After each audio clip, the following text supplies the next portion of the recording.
Welcome to Jevim's Research Channel. Be advised that this channel is not for anyone under the age of 18. Also, the research and discoveries of this channel should not ever reflect the personal opinion or views of Jevim or her team unless publicly stated. Please understand that the opinions of the audience is also not a reflection of what or how Jevim feels. Let's bring a curious mind and open heart to these spaces for educational purposes only.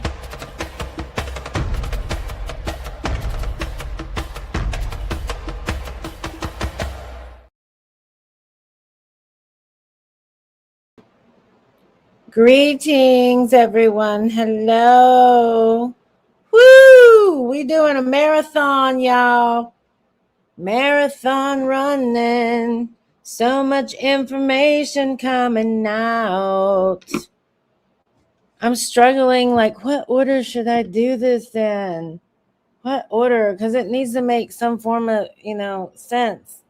An approach. But this is very important, y'all. This is very, very important, what I'm about to show you tonight.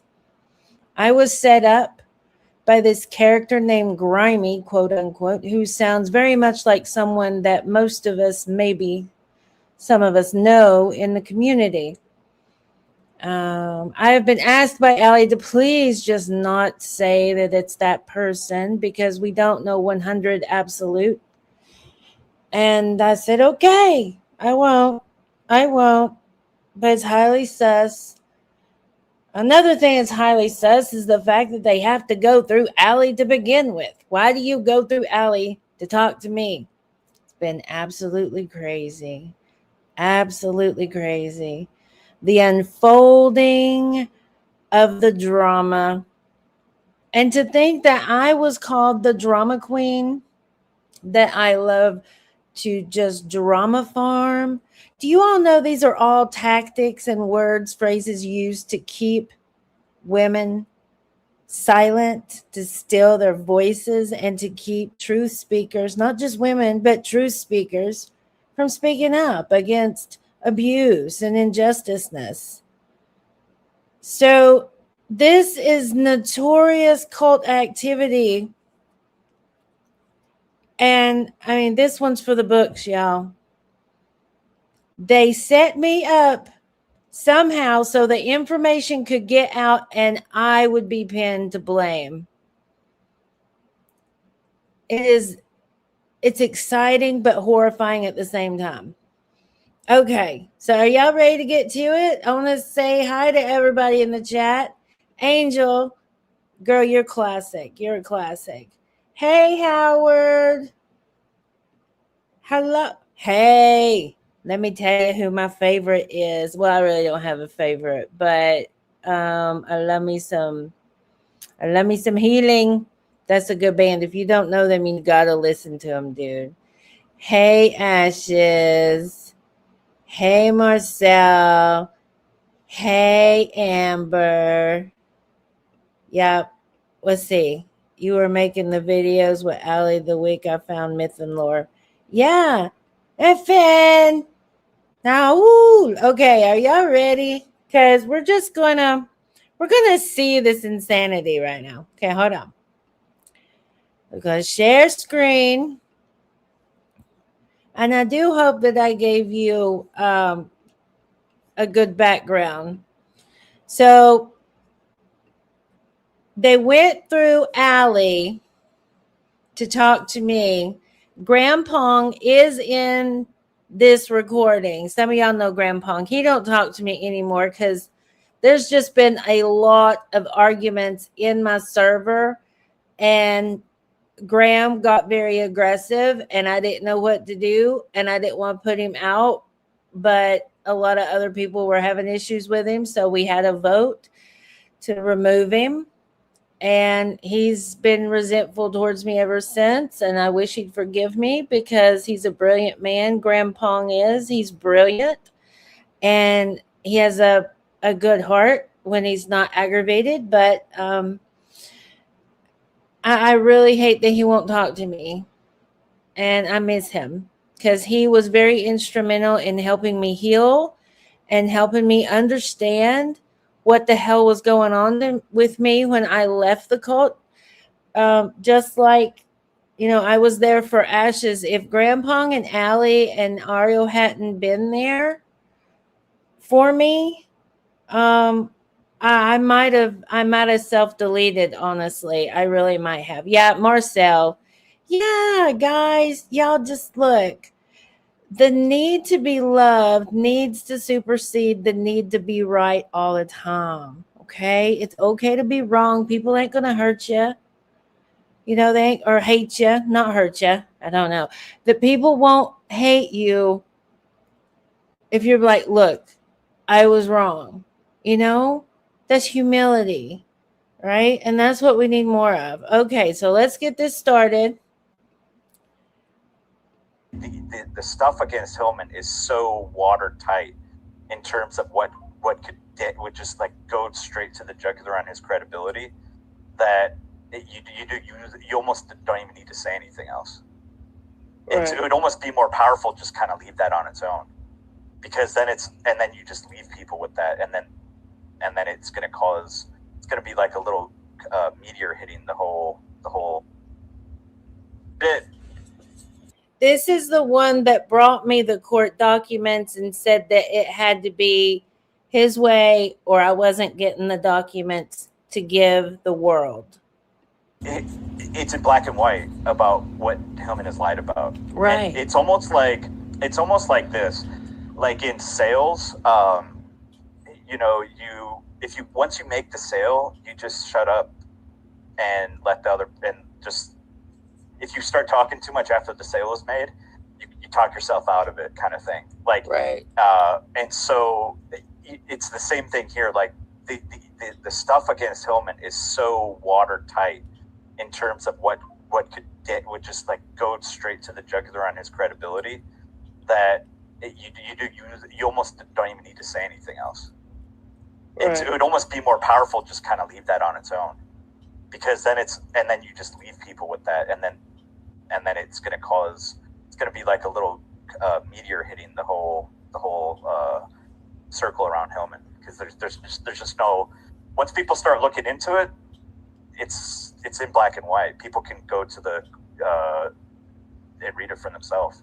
Yeah, let's say maybe by Tuesday I can get the whole thing done. I could probably do it by tomorrow, but I just want to make sure. And you're in the void, the sphere where the demons are. You hear them, but you control them, and you can send them to dream-make people. Oh, what? This is what he's tempting people with. This is what I can offer you. And what did he do at St. Mary's University? He said he was supposedly he said he was gonna stalk the girl, and yeah. And it's possible that this so-called testimony of a girl seeing him floating through the door, she was probably just having a nightmare. Yeah, exactly. Well, she expressed that she had fear.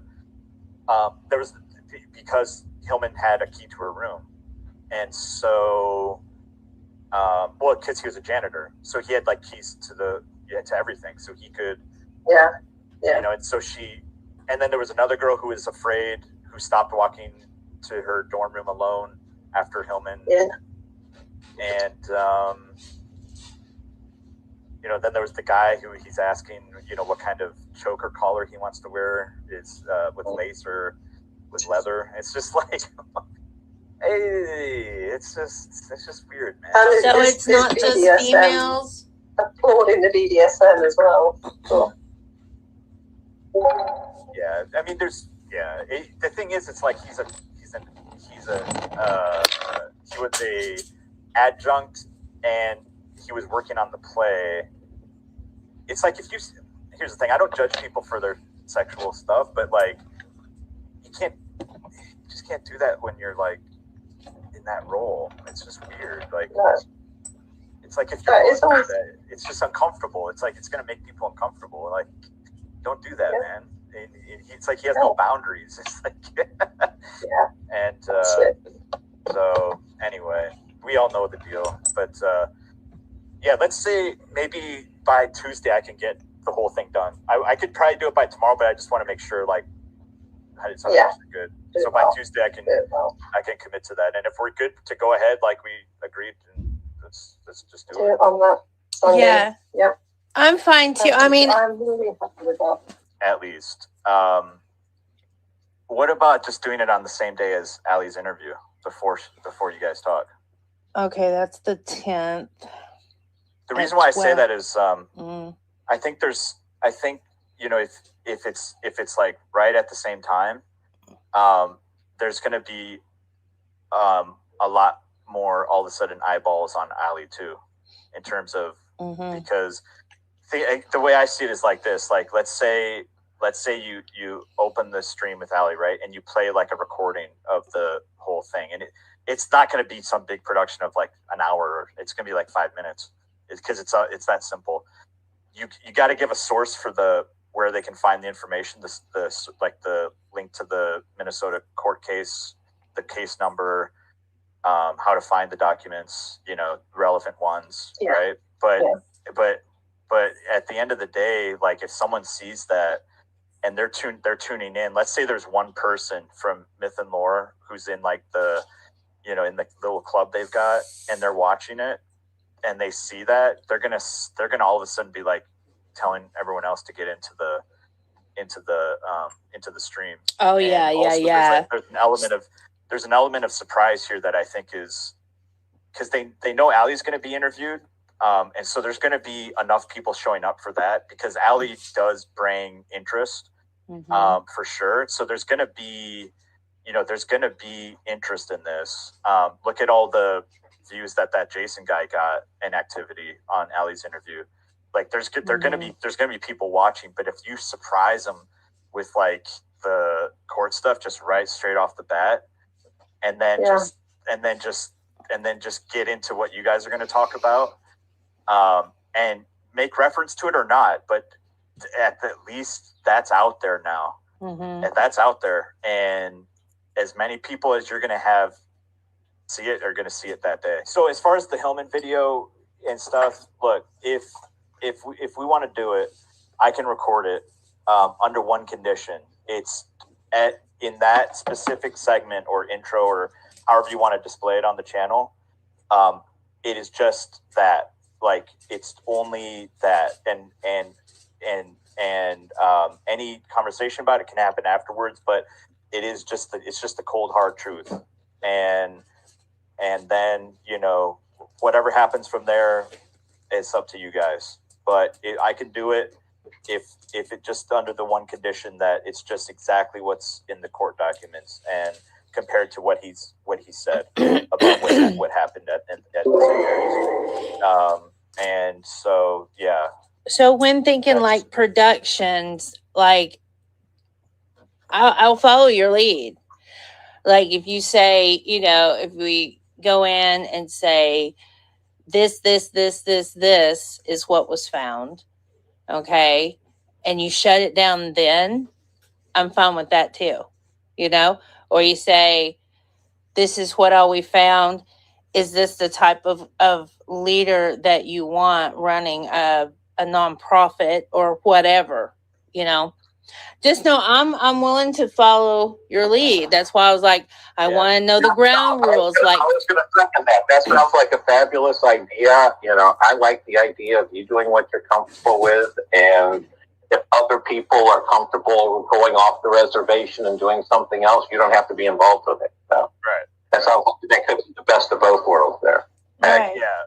Yeah. I mean, yeah, 100%. Yeah. And so, yeah, I mean, as far as framing the conversation, I think I like the idea of framing it as, and I could just include this in the video, which is just a question: is this the person who you trust, and who, you know, now I guess the one question about the nonprofit is how involved is Hillman in that nonprofit? Right. Because we don't know the standards of it. Does it exist yet, or is it something that there is still in the top? They're signaling plans for it, but right, like it doesn't exist. But so that's where it's like asking the right question is kind of important in my eyes. It's like, is this the person you trust to blank? Like, And when you are before a judge, you have to say this, this, this, this. It has to be clean. It has to be a clean, straight line. Absolutely. Exactly. From what This past week. Right. So Okay. so I'm gonna phone him and see what's going on. They've abandoned. Yeah. What's that? They've abandoned the Marian Church because of the issues and the. If he was, like you said, kind of an evil genius, which he kind of. And say the whole presentation is bogus because of this minor Exactly. minor practical.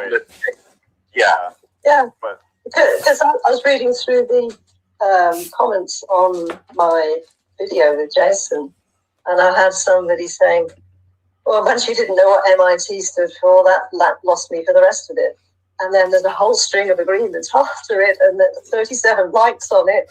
Yeah, it's just ridiculous. I thought so too. What they do.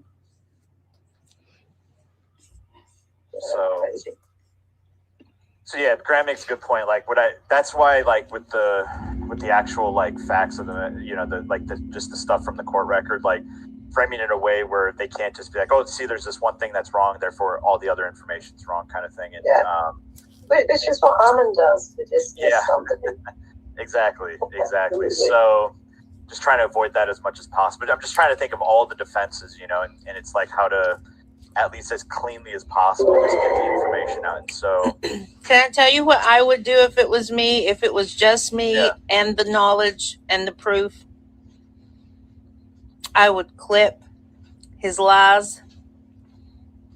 I would play the lie and then read the truth. That's just me. That's pretty that's cut and dried. Exactly. You just put it side by side like that. Yeah, it's exactly it.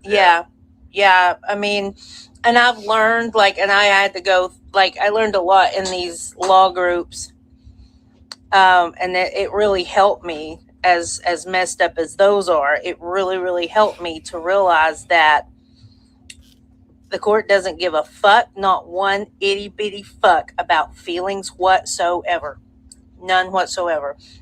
And when you are before a judge, you have to say this, this, this, this. It has to be clean. It has to be a clean, straight line. Absolutely. Exactly. From what happened to the now. This is what happened, and here's your clear path to here, and then here we are now, and here's your clear path to here from what happened. So, I get all of that. And if it was just me dealing with, okay, there are repercussions coming, how can I get the least amount of repercussions thrown on me? It has to be that black and white, and I respect that. Yeah, I wanted to comment. What your technique does to people is it forces them to decide which of those two times Ammon is lying. Because as soon as you show him making two inherently contradictory statements, you've shown that he's not telling the truth. Now the question is, which of those two times, if not both, was he lying? Okay. Yeah, it's a good point. Yeah, and so one is, this is what he said on a YouTube interview. One is what he said under oath. Mm-hmm. So you're right though. It will force people to decide, and that's where the rubber meets the road.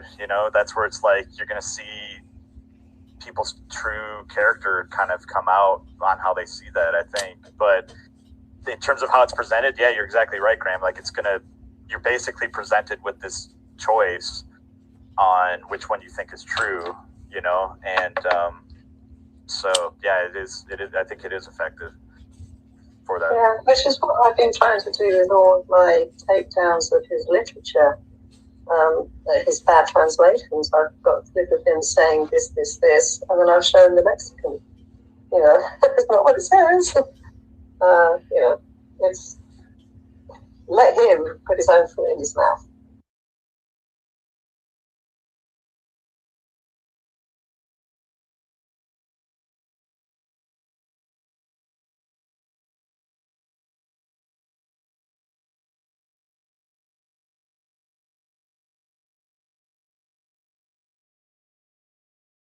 Okay, so that was Grimy.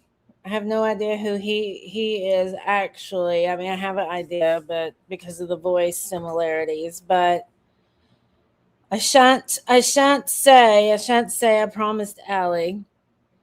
And so what he did is he sent me the recording and I agreed to play it during the interview with Ali, and you all heard some of that. Cleary, some of that's coming, so that's what we're going to do next.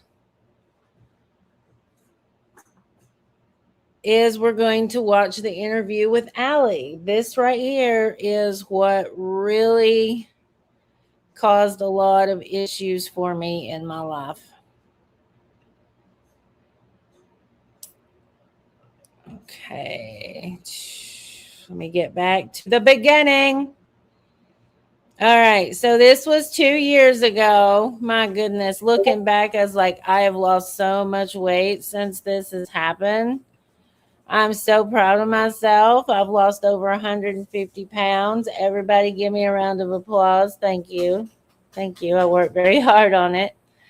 All right. So, and away we go. Hi, everyone. Welcome. How are you doing today? I want to welcome a very special lady, Miss Ali Rowan. And Hello, Miss everyone. Ali and I will be, we will be right back with you.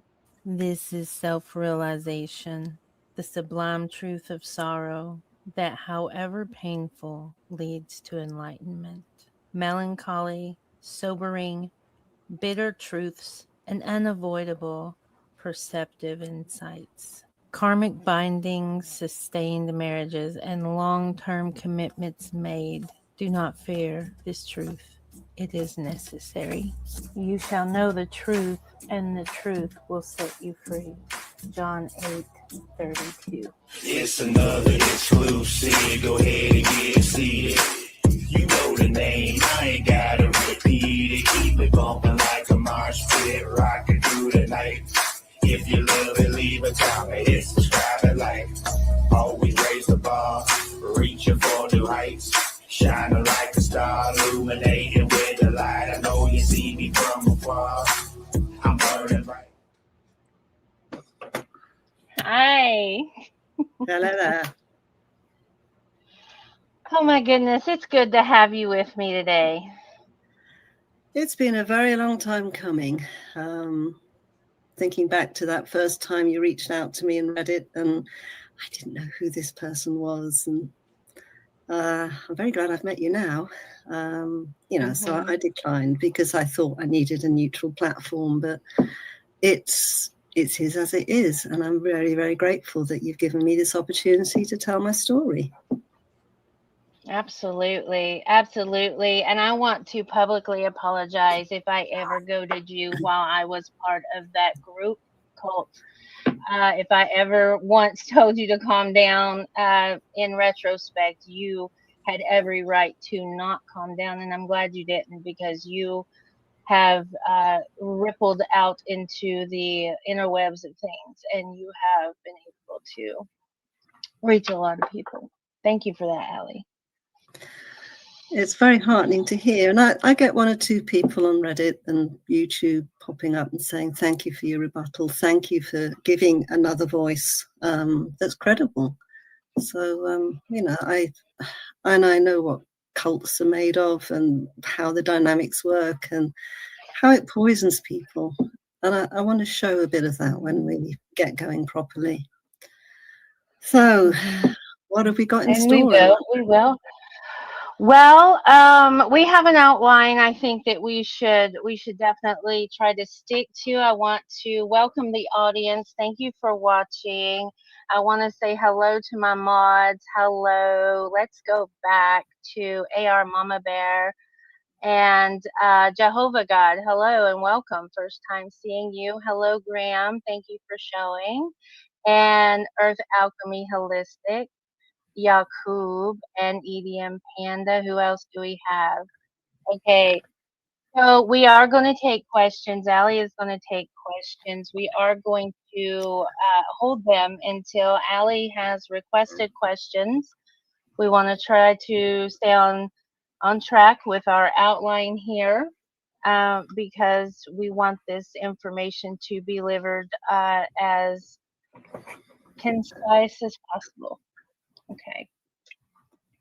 And with that, what I'm going to do is we're just going to kind of cut straight to the chase. You want to just cut straight to the chase, Ali, and give people what we have been gifted by someone very very talented and skilled sent this to us, this video, and we would like to play it for you. You want to go ahead and do that, Ali? I thought you had it up on tab. Sorry. Oh yes, I do. I'm sorry. Yeah. I do have it. So this, Okay. what this is that it's an explanation of Mr. Hillman as the plaintiff against St. Mary's University. Is that correct? Yes, he wanted to sue the university for what he feels is like an unfair dismissal. We all know the story that he tells of the Medea play and them not liking the phallus props and having them shaken in their faces. And he has felt that there's been like a persecution of silencing that sort of voice. And he was dismissed, and he feels it was because of the play. There are other aspects, but the story that we get from him was that it was basically professional defamation, and all that side of it. We've all heard the stories. So when he brought his case of to sue, or a lawsuit against St. Mary's later, he had to give evidence under oath, and a lot of other stuff was gathered. So he is the plaintiff against St. Mary's, and under a sworn deposition, he has to tell the truth. And it seems like this is what this video is about. So I think best now to listen to it. I will say that the opening one is from like the summary at the end, where they're summing up, and you'll see a little bits of more like roughly typed stuff that's from the deposition as well. But the opening is the court summary of the case. Should we go? Yes, and everyone, please listen carefully because the voice has been skewed. Thank you.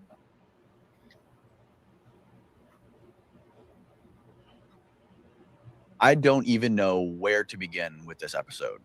The following guest, Dr. Hillman, has a master's degree in bacteriology, a master's degree in classics, as well as a PhD in classics, until he was eventually investigated by the Catholic Church for demon possession, which led to him being ejected by his university. This is David. I want to personally come back and... This is not David. This is Grimy, who sent this and posed himself as David, which was wrong. This was not me. I was accused of making this video. I did not make this video. It was sent to me by Grimy before he just disappeared. Clear the air about what actually happened at St. Mary's University. You will see in this memorandum filed on January 22nd, 2019, I will bring your attention to statement number 12, where it states that Hillman was accused of, quote, practicing paganism, of performing magic, and of being demon possessed. See, he said Hillman. He didn't say I. And Bishop Quinn said that the allegations were, quote unquote, unfounded. I'll bring your attention further down into this memorandum, where it says in statement 12, Hillman alleges that unknown parents of St. Mary's University defamed him at 2 meetings in October of 2015. And the only person allegedly speaking for St. Mary's, Bishop Quinn, called the parents' allegations of Hillman's paganism and demon possession unfounded. Because the only negative statements were not made by St. Mary's, Hillman cannot hold St. Mary's responsible for them. And I will bring you to a order filed on April 3rd, 2019, where, based upon all the files and records and proceedings herein, the court, having considered the submissions and arguments of counsel and being otherwise fully advised in the premises, now makes the following order. Defendant St. Mary's University of Minnesota and Defendant Michael's motions for summary judgment have been granted. Angel, it was to defame me and ruin my name. Absolutely. Absolutely. They had to shut me down. My case, David Hillman, was rejected. I did not get fired for opening demon portals. So the question remains, why was I fired from St. Mary's University? Didn't something Behind- happen with they're the church? behind. Didn't the church or something come make a statement about you specifically? I was investigated by the Catholic Church. You were investigated by the Catholic Church. When when I worked for the St. Mary's University. Really? And how did you find out about this? I had a Monsignor come to me and say, "Hey, I've been to." He was one of my students, right?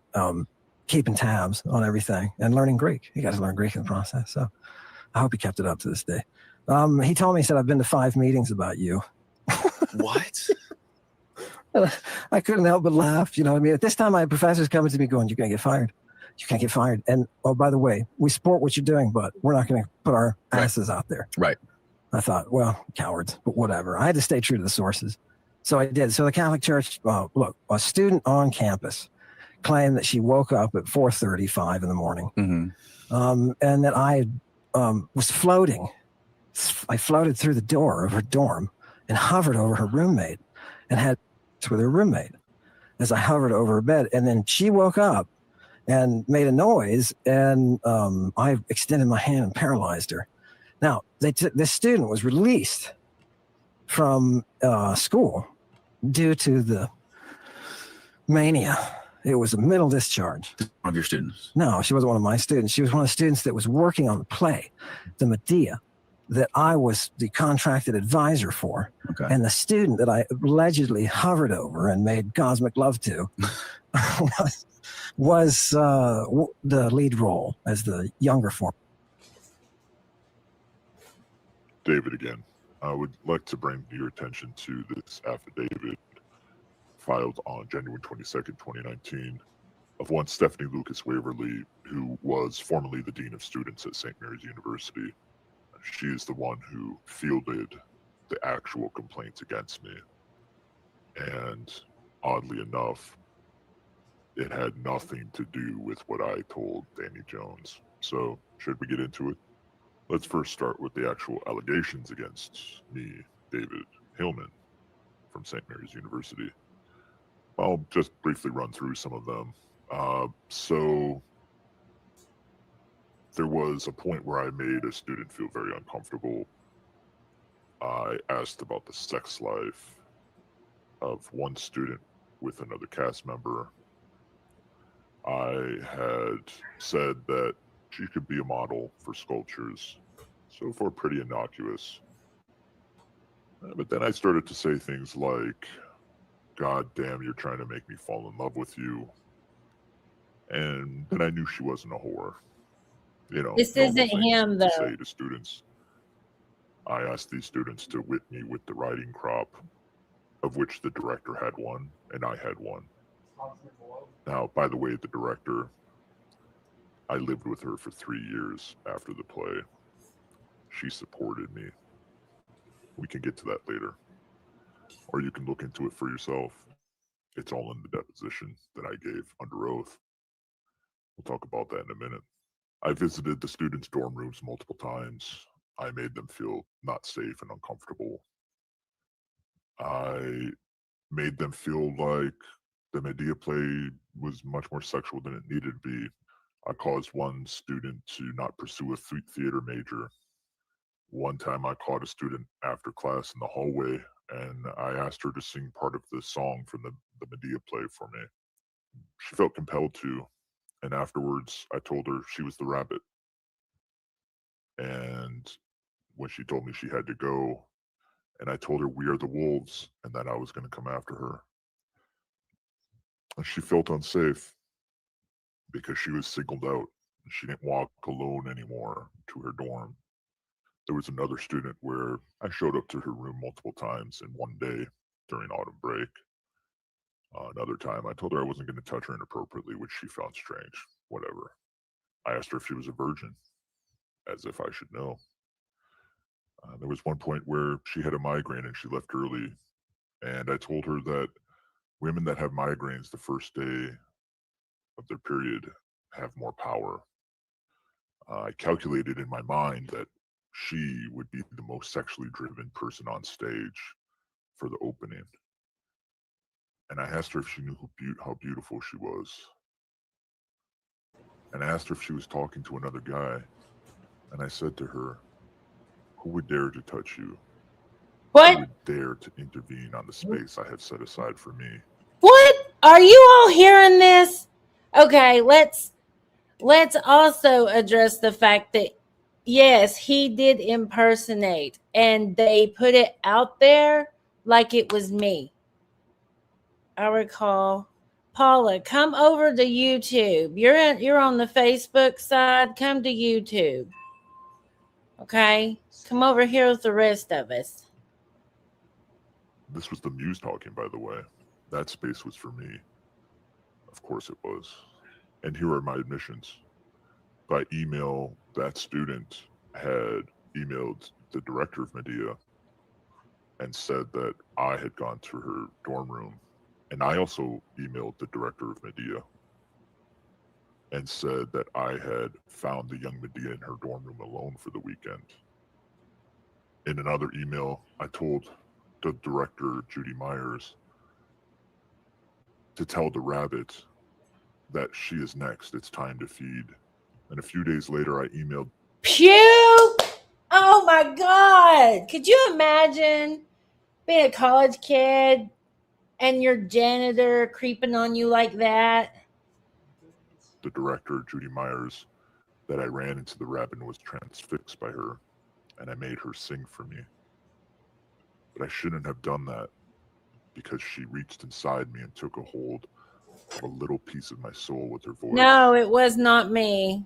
In another email about that singing incident, I described the student as being antsy and fidgeting, almost scared.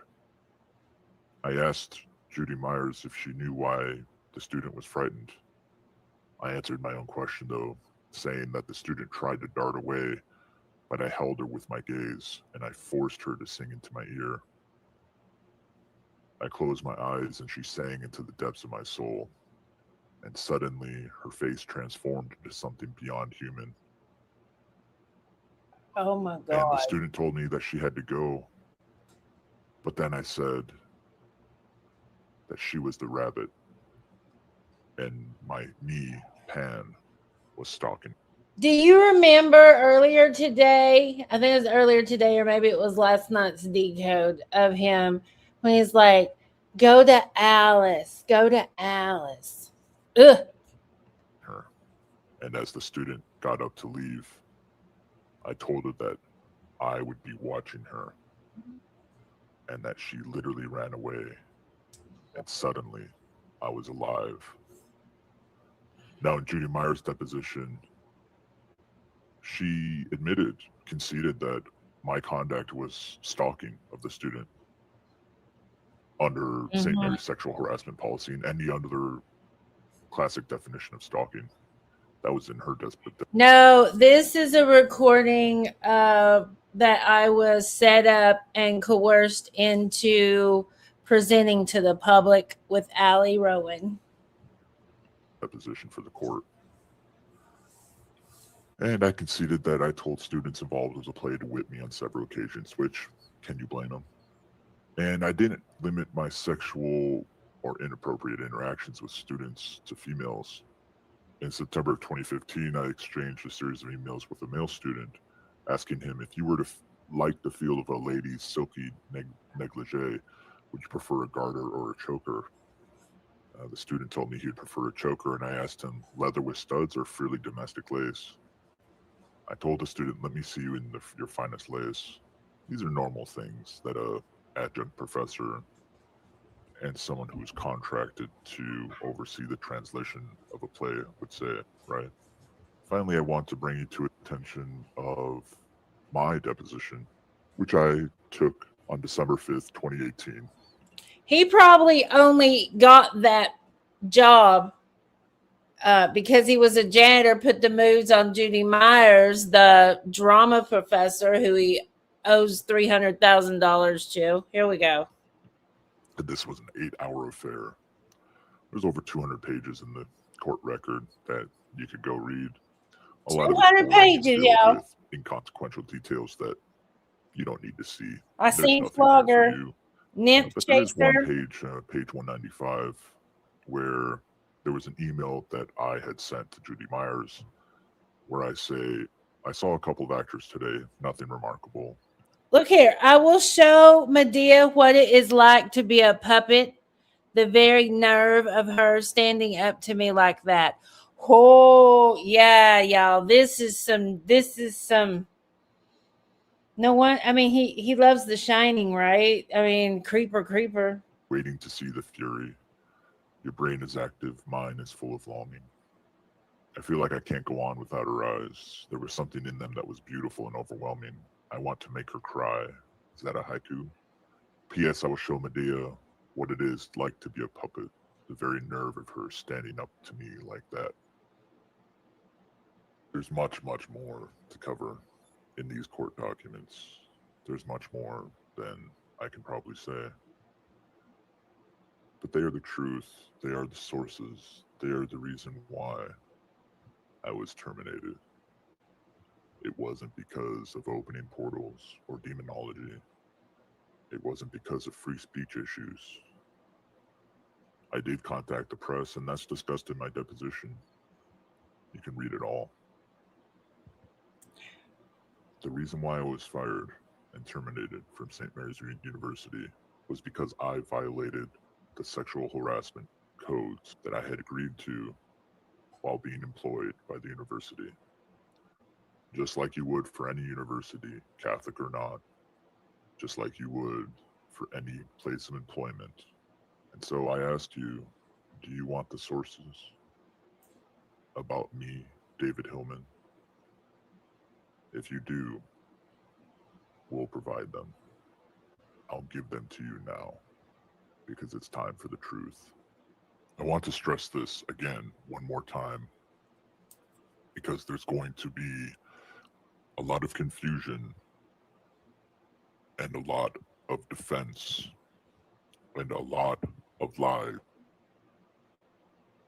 But what's been said in my confession. But I want you to go to the truth, to the sources. It's all in black and white. It's sworn testimony, not just by me, but affidavits and depositions given by others. The State Court of Minnesota investigated my case that I brought upon the university, and they dismissed it because I had nothing.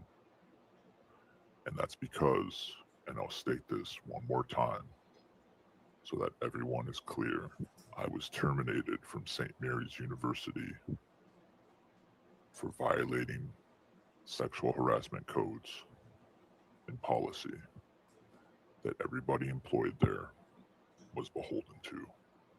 That is the truth, and you can find it all in the sources that will provide for you. There's much, much more about me and my character and the truth of all these matters in these sources. Some good, some bad. I'm not an evil man. I am deeply flawed, and I have been deceptive. And it's time to come clean. Thank you. Paula, so what I'm thinking is we should probably just read the depositions one day soon. But yeah, there is a lot in there that is not covered. No, I didn't. I knew that it was the guy Grimy that set me up, but I did not know he was going to put it out as he was Hillman. I didn't know that. I didn't know that till it started playing, and that's on me. That's my fault because I didn't listen to it beforehand.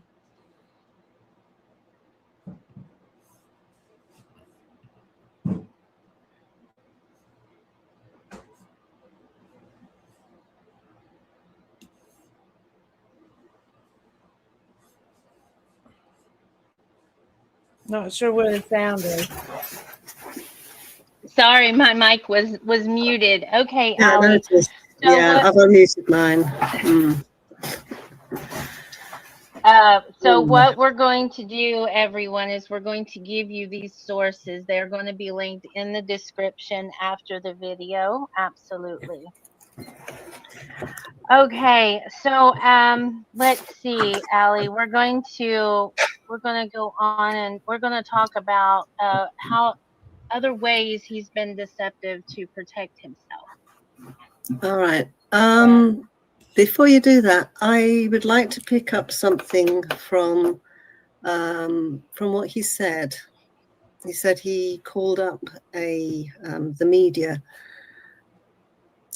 I'll talk about the timing of that. I've read through the deposition a couple of times now since we've had that video sent to us. It's very, very revealing. And I'll also give you some practical hints. When you go onto the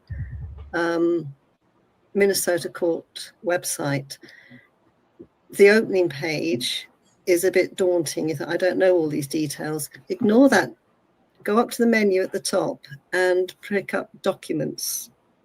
And once you've got the documents, it'll ask you for the case number, and you enter the case number into there, and then you'll get, I don't know about how many documents, about 40 documents or so, or more. But the ones a lot, yeah. But the ones to look out for, you will see a reference. It's the one that's 56 pages long and the one that's 26 pages long. They are the most. You do? What kind? Well, one of my mods already timed you out. Whoopsie. It's important. All right. Mm-hmm. Now, when he said about the going to the media, he went to the media after he was told he was being investigated, and he knew he was being investigated for sexual harassment. Mm-hmm. He was trying to get ahead of the game to put forward his sob story and get the public on his side about this. And that's what it appears like anyway. But I will pull up a document that it's an article in a very high. Angel, yeah, that's what was said. I have extreme secondhand embarrassment for you. Yeah, Angel, I don't know that I could take her out of timeout, whatever it means. I'm not sure. But we have to understand about the Ammonites and how they will come and war for their leader. And a lot of people might have a bit of reactionary abuse and trauma from all the things they've seen me go through, and just want to time out anyone that's here to cause harm or any perceived harm. So, Hannah, if it's not perceived, we apologize. Oh, she was being sarcastic. Don't make me take your wrench, lady. Let's ask questions before we time them out. Ask questions to clarify. Right, so I'll do it on a window. Share screen. St. Mary's University. Right, share. All right, this one. Let me get it for you. You got it there? There you go. Okay. Mm-hmm. You see my cursor there?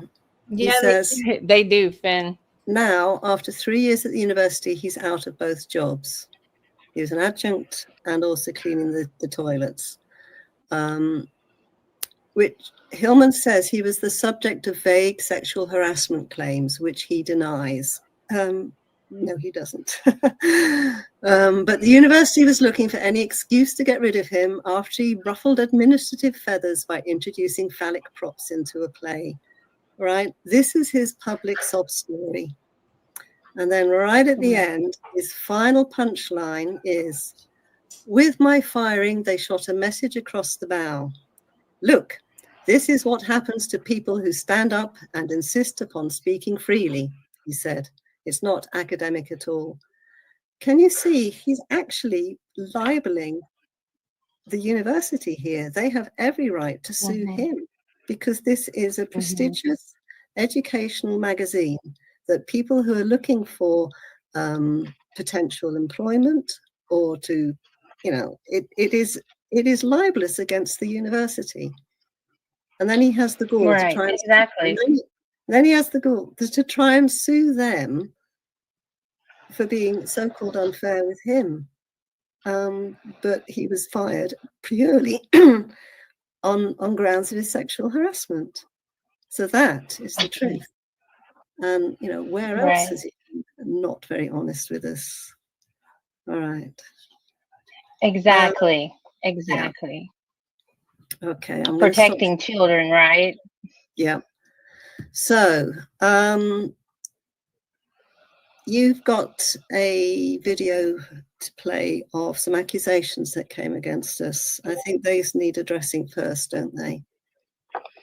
Okay, so you're talking about, yes, give me just one moment and I will find that for you. Sorry. Okay. All right, I thought you had. Well, I didn't give her much time to get ready, unfortunately, because I've not been that organized. But in a recent show,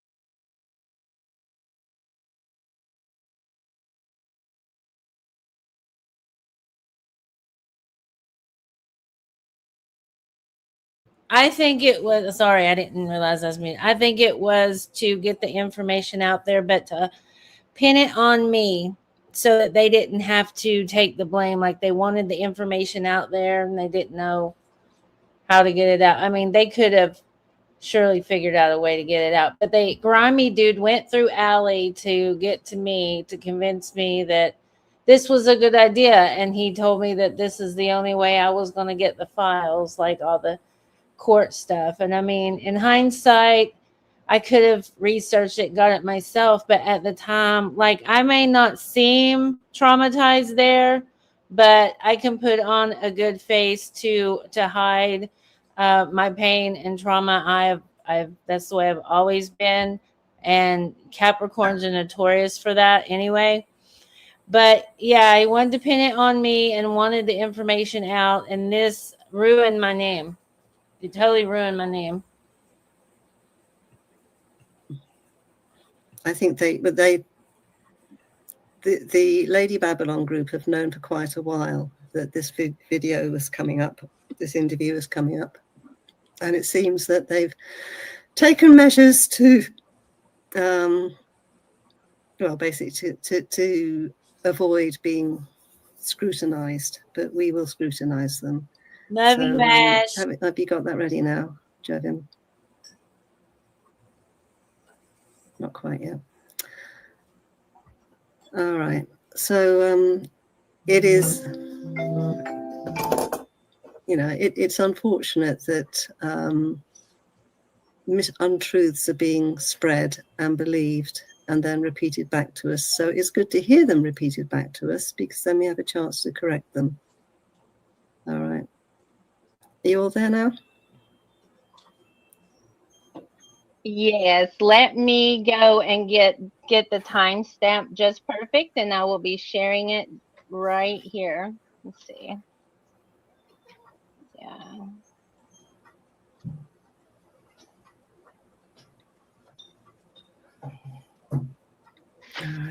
I'm going to also play it at a higher speed.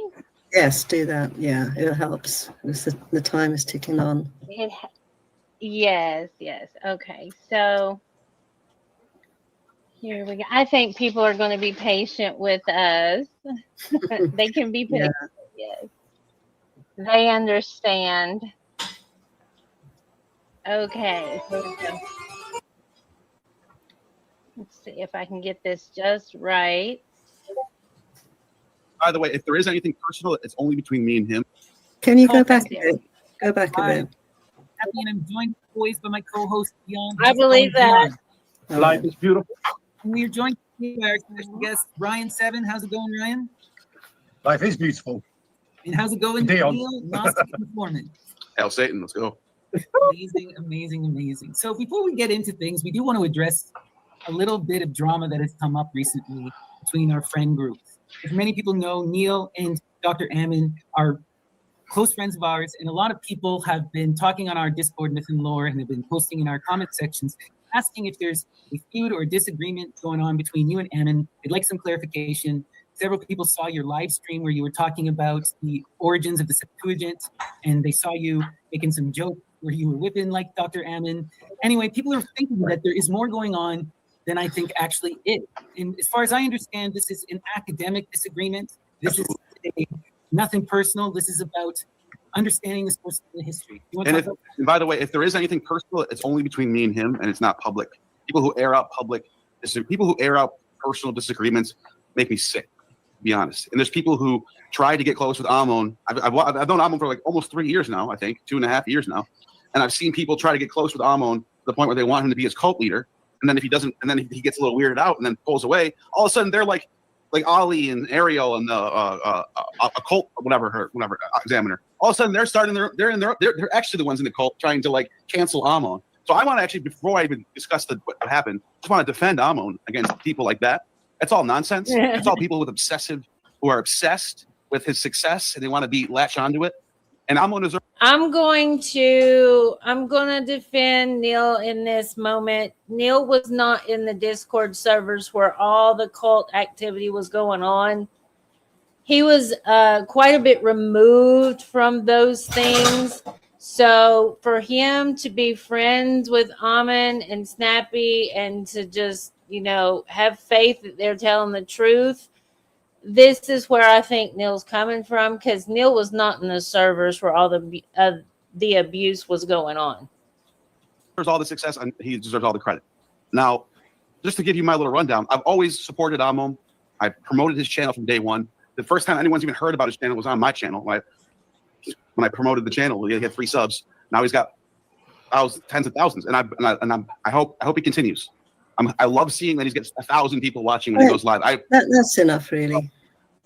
But I don't agree with everything Ammon says. I think, to me, this is a little dig I'll just put out there, but I'm not going to get into it. I think he's got a lot of flatterers around him right now who are waving the flames and trying. All right, I think that's enough.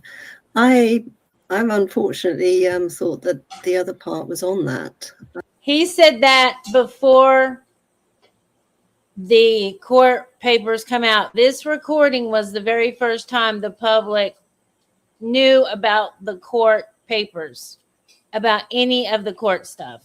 But what I want to also highlight was an earlier one where Ammon says that he's got a couple of bouts coming up, and he knows that these interviews were coming. But he also said, Here you talk about ex-con. Neil,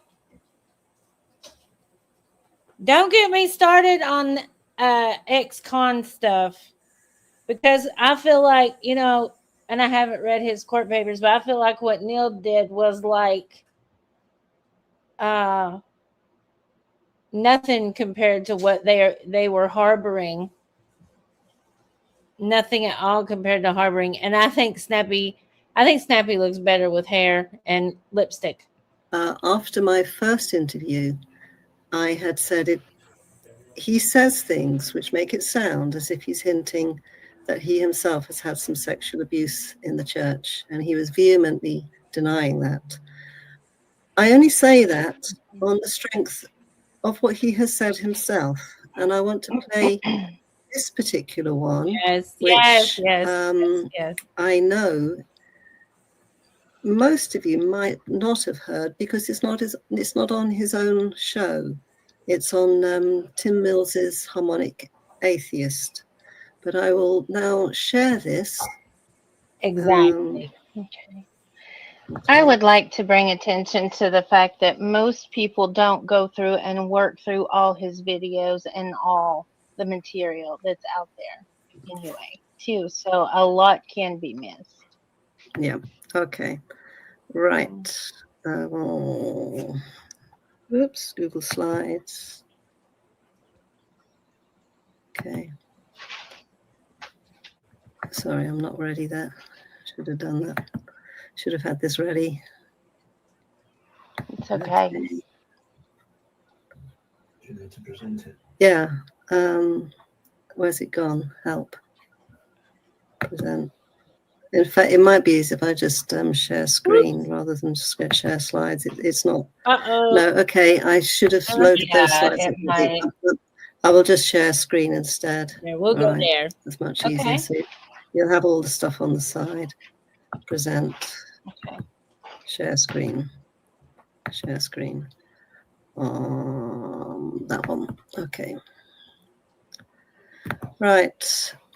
This is the clarification on the abuse to sexual abuses. Friends, I just picked this up.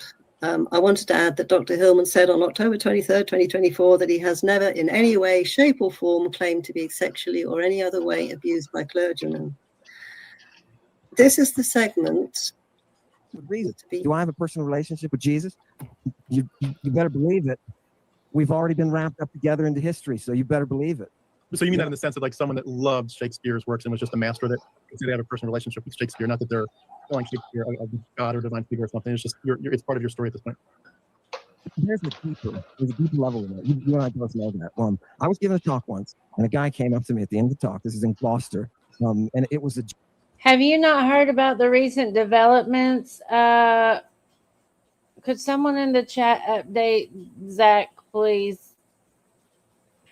Gentleman who had been molested, not just molested, raped full on by a priest. It was one of the priests that first broke. They made a movie about this guy. I didn't know. They just walked up to me. And at that, it was Boston, that old Boston breaking of the child rape with the priest. Anywho, he was crying. He came up to me after talking, he was crying. And I had been giving a talk on ritual rape in the early church. And he, with tears in his eyes, came up to me and he said, "You don't know what you've done." And I said, I'm sorry, what is it? And he said, "You have tapped into the heart of what they do." He said, "I saw in my priest rapist eyes exactly what came out of your mouth." And all I was doing, I wasn't giving him ideas, academic clue. All I was giving him was a text on the ritual rape. All I was doing was bringing that out, reviving it for them to see historically. Does that guy have a personal relationship with Jesus? You darn straight he does. Will he ever lose that relationship? No. Will I? No.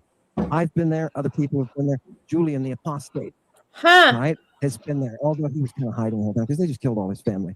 Never mind. Well, I think you're using the idea of a personal relationship with Jesus in this way that I mean, but I think I understand. So as long as we're clear, we're not telling our audience that they're sinners in need of a savior and that Jesus is magic public reading. On the tour.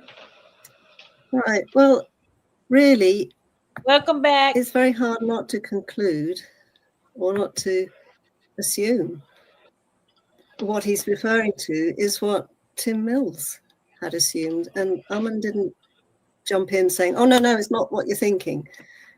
He let it run. So I feel justified in saying that it looks like there were hints there to a past. I think you can agree on that. All right. Yes, even absolutely. So I want to address the fact that these are not true accusations. This is a lie. Ammon and Neil, we do not want Ammon as our cult leader whatsoever. We do not crave cult leaders. We have been ejected either self-inflicted or otherwise, because we do not agree with that hive mind mentality. So I think we are owed an apology because we do not want Ammon as our cult leader at all. And I will add that there's no way that we're jealous of his fame or anything like that. I'm not trying to promote myself. I haven't even got a channel. I'm just somebody waving a red flag and hoping other people will see it and assess for themselves. The evidence that we'll present, is he credible?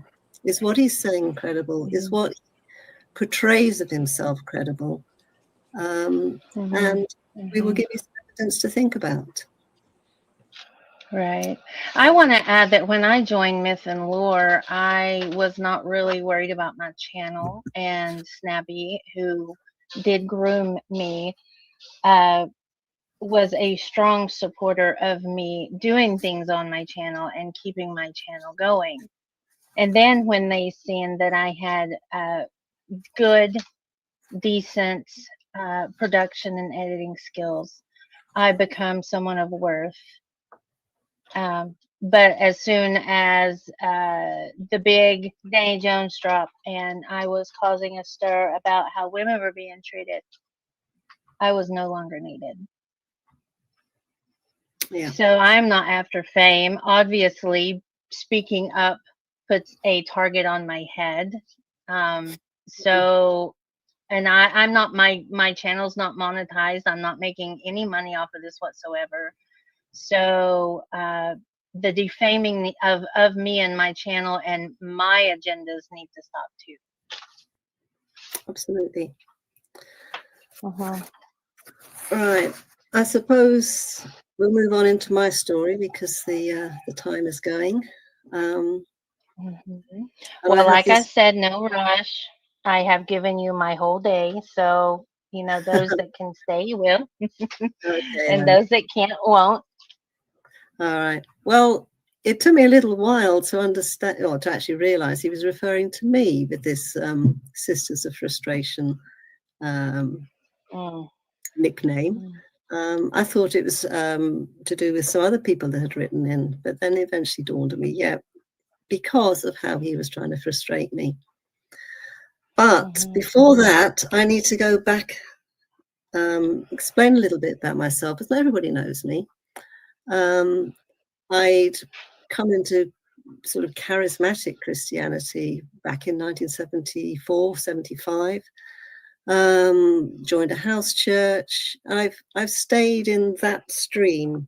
I was never indoctrinated with Calvin's trash. Sorry if anybody's offended by that, but all the shaming and the abuse and the, you know, trying to make yourself perfect. That's, no, thankfully we were never into that. So my experience of Christianity was reasonably okay. Had some quite unusual experiences. Things seemed fine. I was very enthusiastic, 100% in it. Went to uni, met my lovely hubby, who was just as enthusiastic. Had 5 children, but the issue became more critical when my husband needed just some encouragement, because he'd had some issues in his past as well.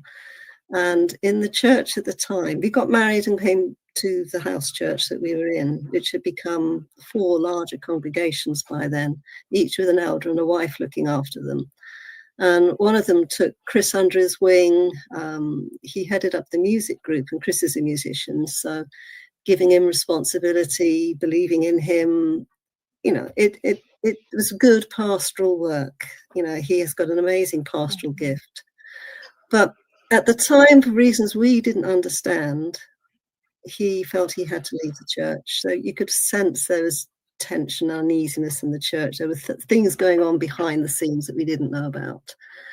But he'd also done that sort of intense caring with some other single people and other wounded people, and people were getting very attached to him, understandably so. He seemed to have such a great understanding and compassion and wisdom, and he was helping people. So when he left, all of us felt he's looked after us, we'll go with him.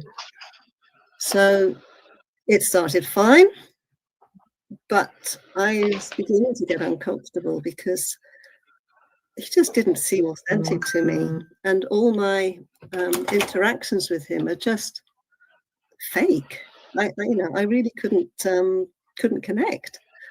It wasn't a doctrine cult. Well, it wasn't a cult then. It wasn't concentrating on anything to do with doctrines being right or wrong. It was more to do with his personality and a claim that he was. I'm going back to my screen actually because I'd like to move on to the next slide. Oops. Move up. There.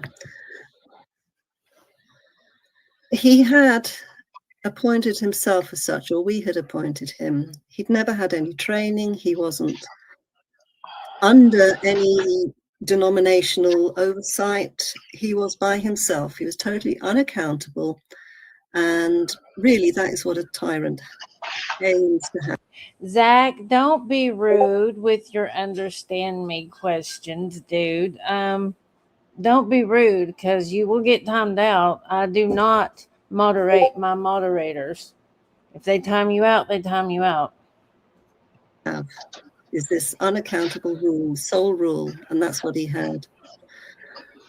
And it was evident that he'd created codependents, people that had become attached and needed him, and he gave to them what they needed, and they gave to him what he needed. They were both his fodder, and they enabled him. He soon gathered a ring of very faithful people around him that absolutely doted on him and defended him to the hilt. He created an image. He created an image of somebody that would go like Moses up the mountain and get from God what we were supposed to be doing. And it was quite effective. He had, he would say how we'd go into the local churches, the leaders' meetings from the local churches, and he would be this one to say, you're not going by kingdom principles, and he would be the corrector of everybody else, and be very unpopular for it, of course. But of course, anybody that created a ripple in the pond, because he's just displaying everything I know you are relevant to narcissism. When he looked out, he could see everybody adoring him and reflecting back to him and speaking back to him what he'd been teaching them. It was a mirror. He just wanted this perfect mirror to look into. But one or two people that came in that were more mature would ask questions and basically make ripples in this Narcissus's pond, and they had to be removed because he wanted the perfect reflection.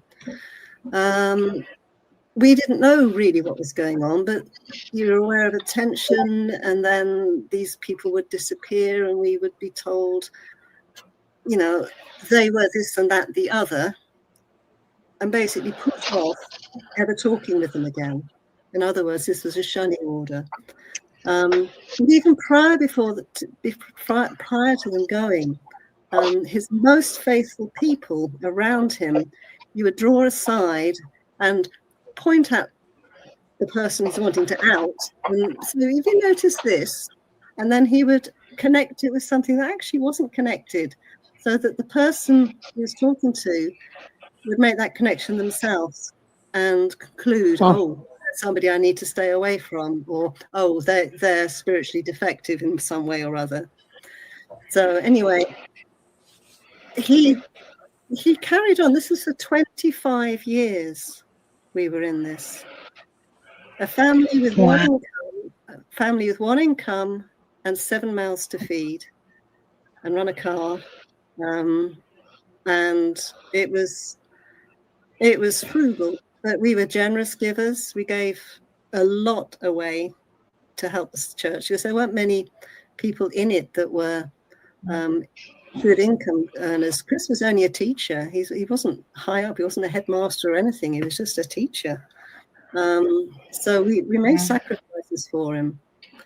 And in the end, he started getting more coercive, and people were getting hurt, especially some autistic people in the congregation. They couldn't do what he demanded. So Chris went and asked to see him, talked about some things of concern, and suddenly that the Dr. Jekyll became Mr. Hyde.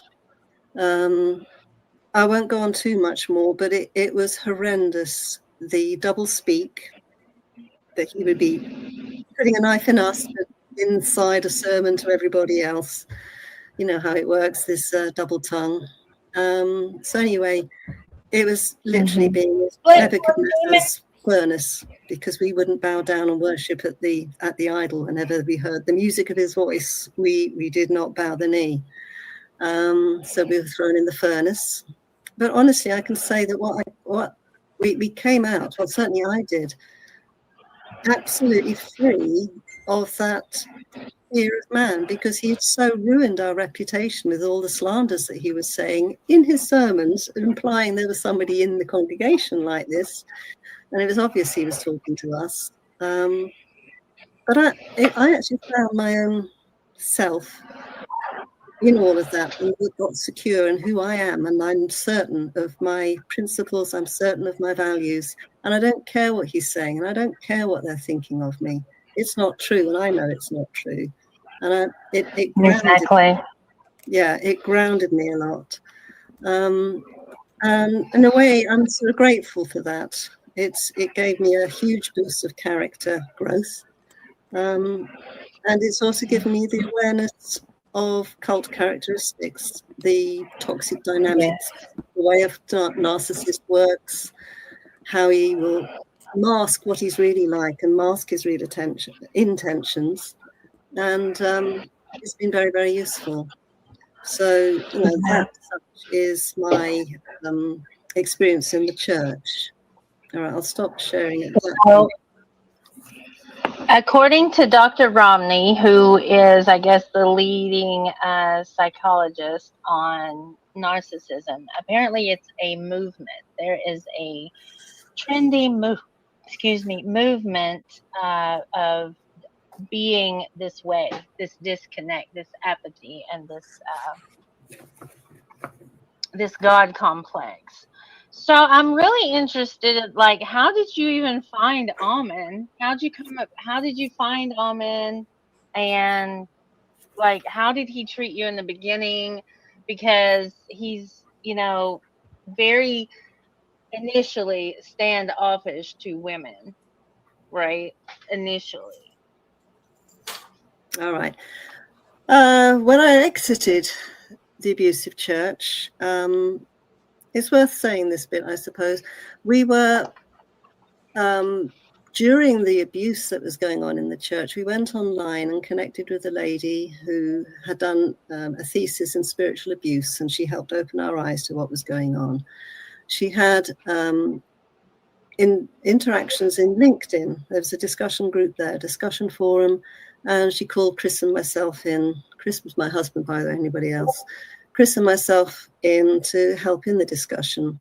And it was about the complementarian versus egalitarian arguments. So it was, as such, my first real taste of getting deep into the Bible, learning the exegesis, and all the good principles of sound hermeneutics, so that you can be sure that you're trying to get into the author's head to see what he was communicating to his audience in their time and in their situation, rather than what was happening all the time. People were taking certain verses in the Bible and trying to apply them to the modern church, but it was completely misconstruing them.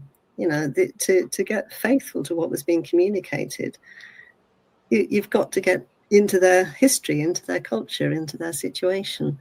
So in doing that, I was particularly looking at First Timothy and Timothy is not a letter of Paul. I certainly came to know that, but and other letters of Paul, where it looked like there was a pushback against some practices that sounded to me very much like Gnostic. But Gnostic's not supposed to happen in the first century, so nobody was receiving what I was saying. But since then, I found out that most of those passages are second century additions to Paul's letters anyway.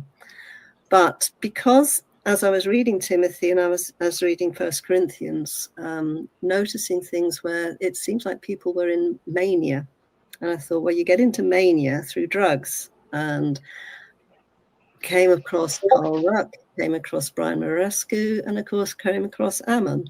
I saw Ammon on Gnostic Informant. Very grateful for Neil's channel. He used to put out amazing interviews with people. It lulled for a while. I'm glad to see he's coming back to that. You know, I'm all guns for you, Neil. When you've done some amazing research and amazing in-depth study yourself. I really appreciate what you do. So Absolutely. Ammon, I then got hold of his email and emailed him, and he immediately came back. And when I emailed him, I outlined some of my research, which was at the moment, it was very much into the Gnostics and looking for the entheogens. And this is how he responded. Mrs. Rowan, hail Satan, love your work, nice primaries. Please know I don't identify with Pergamum with the throne of Satan. That's the thought of a lesser unidimensional demon slut. I've got your contract ready. We should Zoom tomorrow. What? So he then, I didn't see this in time, so we missed tomorrow, this tomorrow. So the next day he tried again. How about 4 o'clock London? I can do that. Or later, I'll make it work. I want to talk about your most excellent work and give you the contract with the devil. Good stuff. So I'd obviously impressed Ammon right off. And I was talking about the Gnostics. I was talking about semen communion. I was talking about the research that I'd done and how I can also see that was also in the New Testament, but it was as a pushback by Paul and the others. It wasn't that they were endorsing it, they were pushing back against it. So this is what I thought Ammon was on board with at the time. So that was a very positive introduction. Anyway, he introduced me to Carl Ruck. We had a talk, which didn't go too well. Ammon gave me the wrong time because he got his, I'm in the UK, so, the times are wrong. It messed up. Nothing really came of it. And I was completely thrown, so, I couldn't be coherent. But it was an honor to have a Zoom call with Carl Ruck. And then I suppose really. And that's not something he's done with everybody. No. I know Neil has spoke with Carl Ruck. So it was really a bit of a pedestal you were love bombed with, weren't you? Yeah. And I became known as Lady Rowan. And he invited me to join the Myth and Law. This was just prior to the trying to think. Sorry. Just prior to opening. Yeah. In January 23, he started his twice weekly shows. I was pretty fascinated by the material he was getting, but I was also uneasy with certain things he was saying, mainly because some of it I felt was misquoting the Bible. I'd read the Bible for 40 years plus then, almost 50. I was very familiar with the passages, and I thought that's.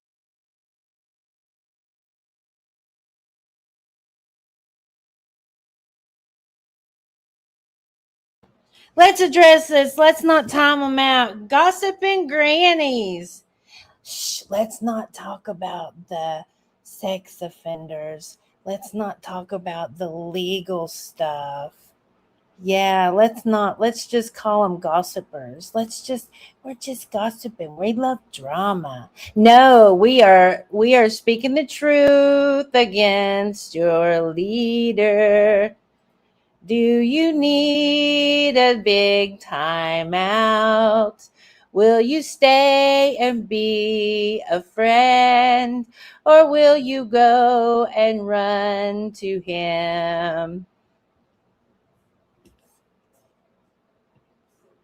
Not what they're saying. And in fact, in my very, very first email to Ammon, even with, I can find it, where do I put it there? I'll share that one again. In my very first email, although I shared my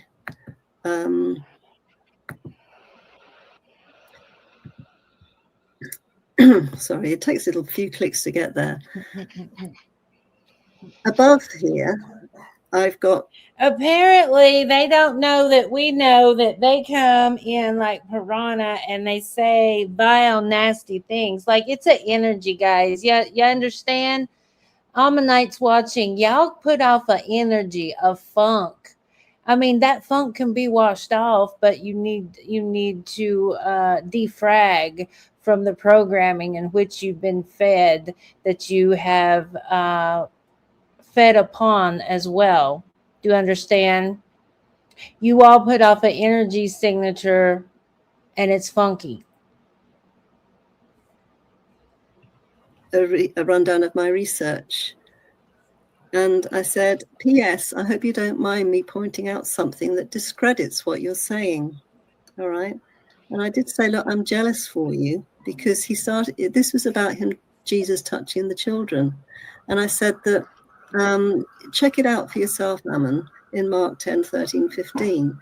And the parents were bringing children to him that he might touch them. Hapto, this is the word hapto, which Ammon is saying is molest. And how Ammon has it is that the parents were saying to Jesus, stop touching our children. That's totally opposite. They were bringing the children to touch. So that's not accurate at all. And then it's the same in the other passages. And it explains what this hapto, what this touch was. It was to lay hands on in blessing. And another one was that he laid his hands on them and prayed for them. This is the hapto. It is not sexual. So, I raised that. But I said, basically, I said, I'm jealous for you that detractors don't find a reason to discredit the rest of your work. I can't see that.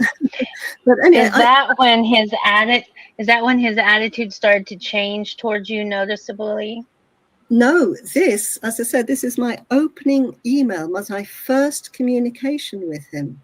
I was that bold in my very first communication, because I love keeping integrity to the texts. That's something that, I am autistic, and it almost triggers me that a text is being misconstrued like that. And I thought, okay, I'll come in as a helpful advisor to say, look, you might just check up and adjust what you're saying, thinking that he'd just made a mistake, that he'd forgotten, that it was a slip.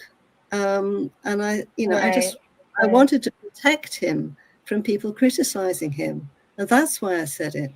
And then he went straight into, love you, Grimy's great work, etc. He, as such, ignored that part. And I'm glad he did, I was very gracious of him.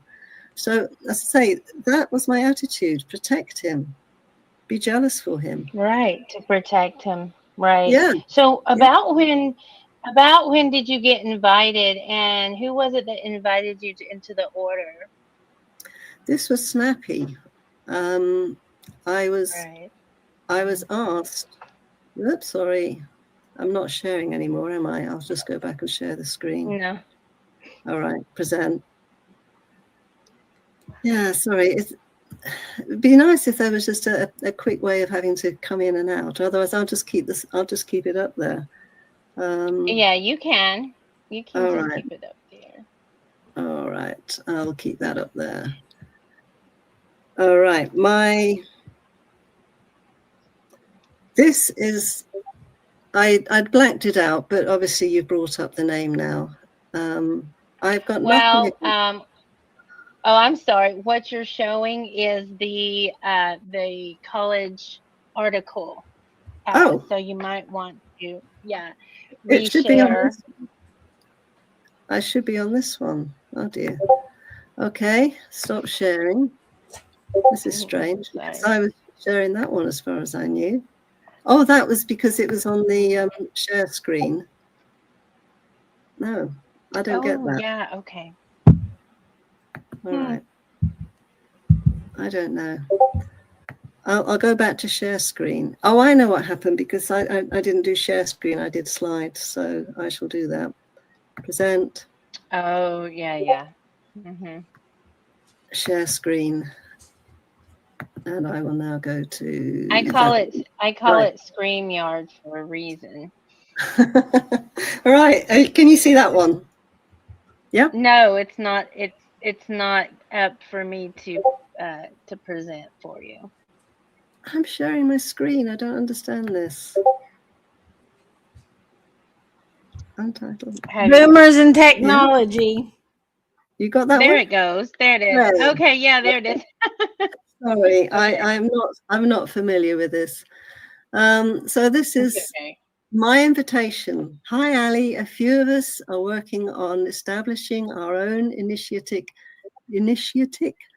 magical order, working with Ammon. You've shown considerable knowledge and interest and was wondering if you'd be interested in joining us or hearing more about what we're working on. Initiation would require the one-time shaving of the head or taking of a new lover. I tried to push back on Ammon, but he insisted that these are the paths created by Medea. Let me know what you think. So I said, definitely neither option for me. And what benefit is there in becoming initiated? How has it helped or changed your experience?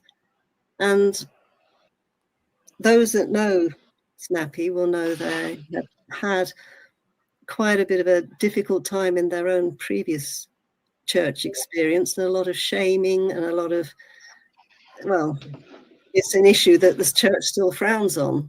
So, well, it has so far transformed my life. It's super positive way. I literally was able to face personal demons for the first time and accept myself as I am. I can't say enough positive things, honestly. All right. Okay, I don't need to say the rest of that. But the point is, for this person, going through the initiation was a closure on the previous life. Yeah. And it shut the door on the church's shaming. It shut the door. So I can absolutely understand how positive it was for this person. And I'm pleased for them. I have absolutely nothing against that. But I say, here, I just shared really that for me, it was to some extent going through that spiritual abuse. It stripped me of the fear of man and trying to please people.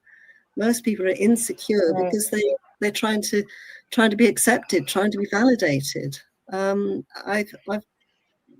stripped it of me. It wasn't pleasant going through, but I'm sure of myself. I don't have to try and prove myself. I know who I am.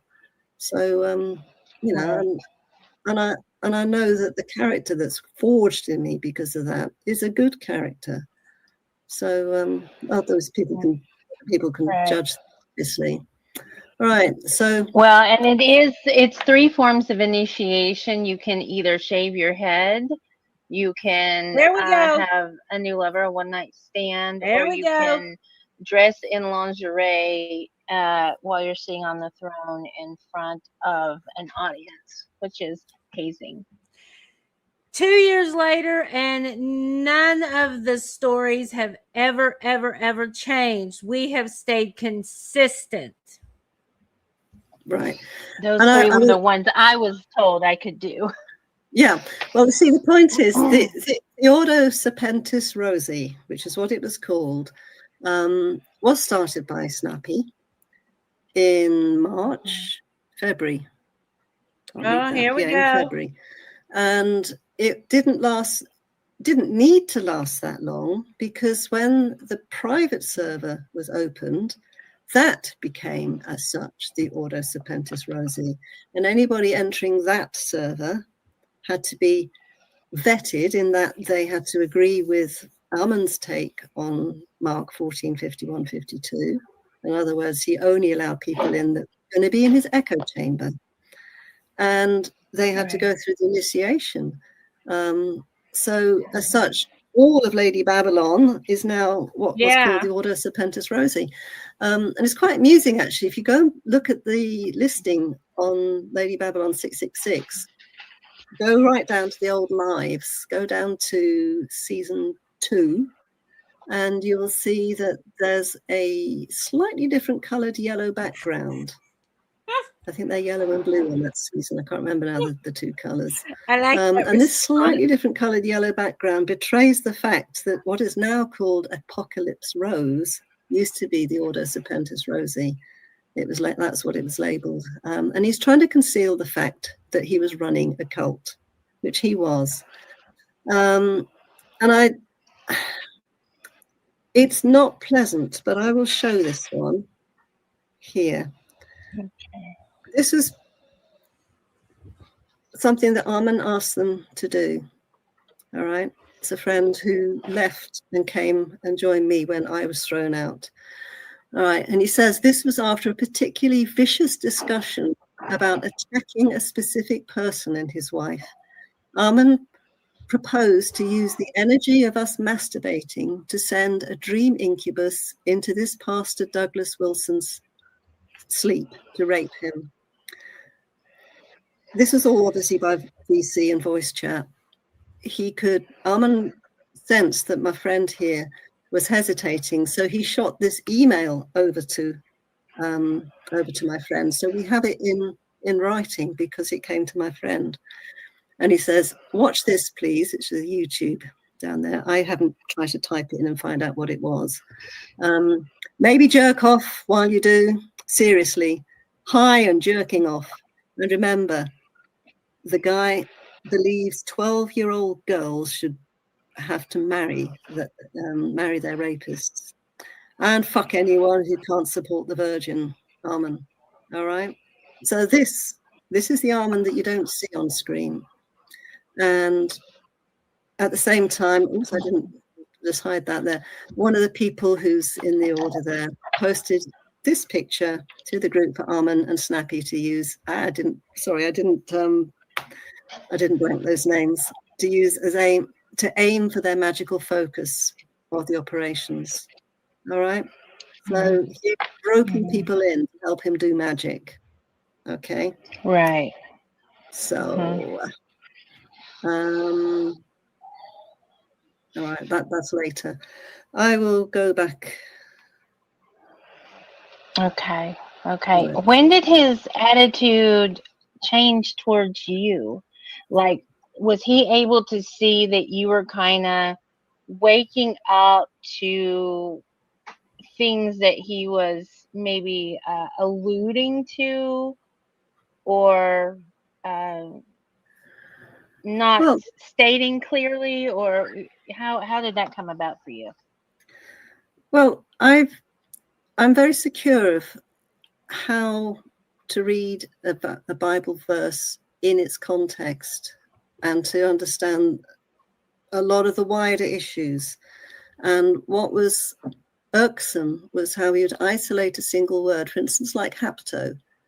And even when he did hapto, he never even showed the LSJ, which is the little Scott Jones lexicon that people use. It's a fantastic resource to show you how different connotations of a certain word can be found in the context that they're supposed to be. And he showed, he was saying that hapto ended up being molest, to handle sexually, to grope, and he gave all these definitions online without showing the actual definition in the LSJ. And when you go to the LSJ, this hapto has huge number of uses, and the only really time that it's used for anything sexual is actually found in the Bible in 1 Corinthians 7, and it says, "Is it lawful for a man to touch a woman?" But that is the touch there. Obviously, it's not just have normal relations with your own wife. It was helping yourself to the slave girls or whatever. Yeah. That's the only time it's used in any sexual way. And when it says grasp, it doesn't mean grasp the person. This was a mental grasp. To grasp something mentally, to touch it. That there were so many places. Later, he went through part of the dictionary and tried to twist them to make them sexual, but they're not. Hapto isn't sexual apart from that one thing, and it's certainly not with the children. So it was obvious he was trying to put something into the verses that don't belong. And this, like myth weaving. Yeah, it's like myth weaving. Yes, yeah. So in the end, I was just politely asking questions in the general chat in the Lady Babylon tab. Yeah, exactly. And saying, it's exactly not tying up. I'm struggling with this. Am I seeing this wrong? And trying to engage a conversation. Nobody engaged. One or two bravely tried, but there was nothing convincing coming back. And if anybody would say something positive about Ammon's work, 5 or 6 pluses, hundreds, thumbs up, loves. And it was very, very clear this was an echo chamber going on, and it was not healthy. Yes. And I think Ammon was aware that things were not going to go. He wasn't going to fool me. It sounds the wrong word, but I was not gullible. I was educated enough. I knew my ground, and I wasn't going to be swayed. So that's really what happened there. Sorry, I'm just flopping around here. I'll see if I can find That's it. okay. That's okay. Did you have clear? Now let me ask you something. Did you have clear rules when you joined Myth and Lore, which is who or where Ammon has been sending everybody for their classes? Yeah. When you joined, was there structure? Was there security? Was there clear rules or mission statements? Who was the owners? What was going on there? Can I ask you that? Okay. Well, at the time, there were only about 50 of us. He invited me to join his first Greek class, and there were 9 of us with him. And they are excellent lessons. He really knows his stuff. He knows how to put it across very patiently, very encouragingly. We were all very much appreciating what he was giving us. And I was glad. I taught myself a bit of Greek before I joined. So, I wasn't a total beginner. But, I certainly appreciate being with everybody and the interactions and learning together. It was lovely. But there was no need for a hierarchy at the time. There was only 50, but there were a few that were obviously closer to him. I couldn't join. Who owns Myth and Lore now? Because Snappy lied on the Sean Atwood interview with Ron Swanson, said that Myth and Lore was deleted. Do you would tell me? Do you feel safe telling me? Perot was the original owner of it. In most of the private stuff because the time zone, they would have after show chats in the evening, and that's in the very small hours for me. Very rarely got to see any live shows happening live. It just happened if I was awake at 2 a.m. and had my earbuds with me, I might pop them in and listen a bit. But that was so rare. Yeah. Okay. It just wasn't practical. I felt left out. So anyway, that's how that went. So what these guys do is they separate. I've seen this happen for 3 years. They separate for a while and then they just come back together because everybody knows what everybody's about in the core group. But I think it became obvious to everybody that I wasn't going to join the echo chamber. And I would like to show you, if I can find it, here. There's somebody here. I'm not going to name who they are. I was talking about my previous abuse with a narcissistic pastor. This person here says, I'm very sorry to hear about that. Nobody deserves to be abused. I can honestly say I relate to many of you here, even some of the things I don't agree with. I come from an abusive family. I myself have codependent issues. I myself have done emotional harm, racial harm with my words. I've been in toxic groups of people. I've been in great groups of people. I'm not immune from those things. And that's a very honest, open, trusting revealing of this person's inner self and their past life. And I appreciate it. And I just said he wasn't a pusher of doctrines, blah, blah, blah. And then I've been pushing back on various aspects. It was about 4 or 5 aspects that Ammon was pushing. There was the late stays, there was Sindon, there was what Gethsemane was, and he called it pleasure stones. And there was also his take on Hamai, which means actually to the ground. And if I can find that, I'm not sure if I put this up. Yes, I did. I'm going to play this because it's important. This is Ammon giving his version.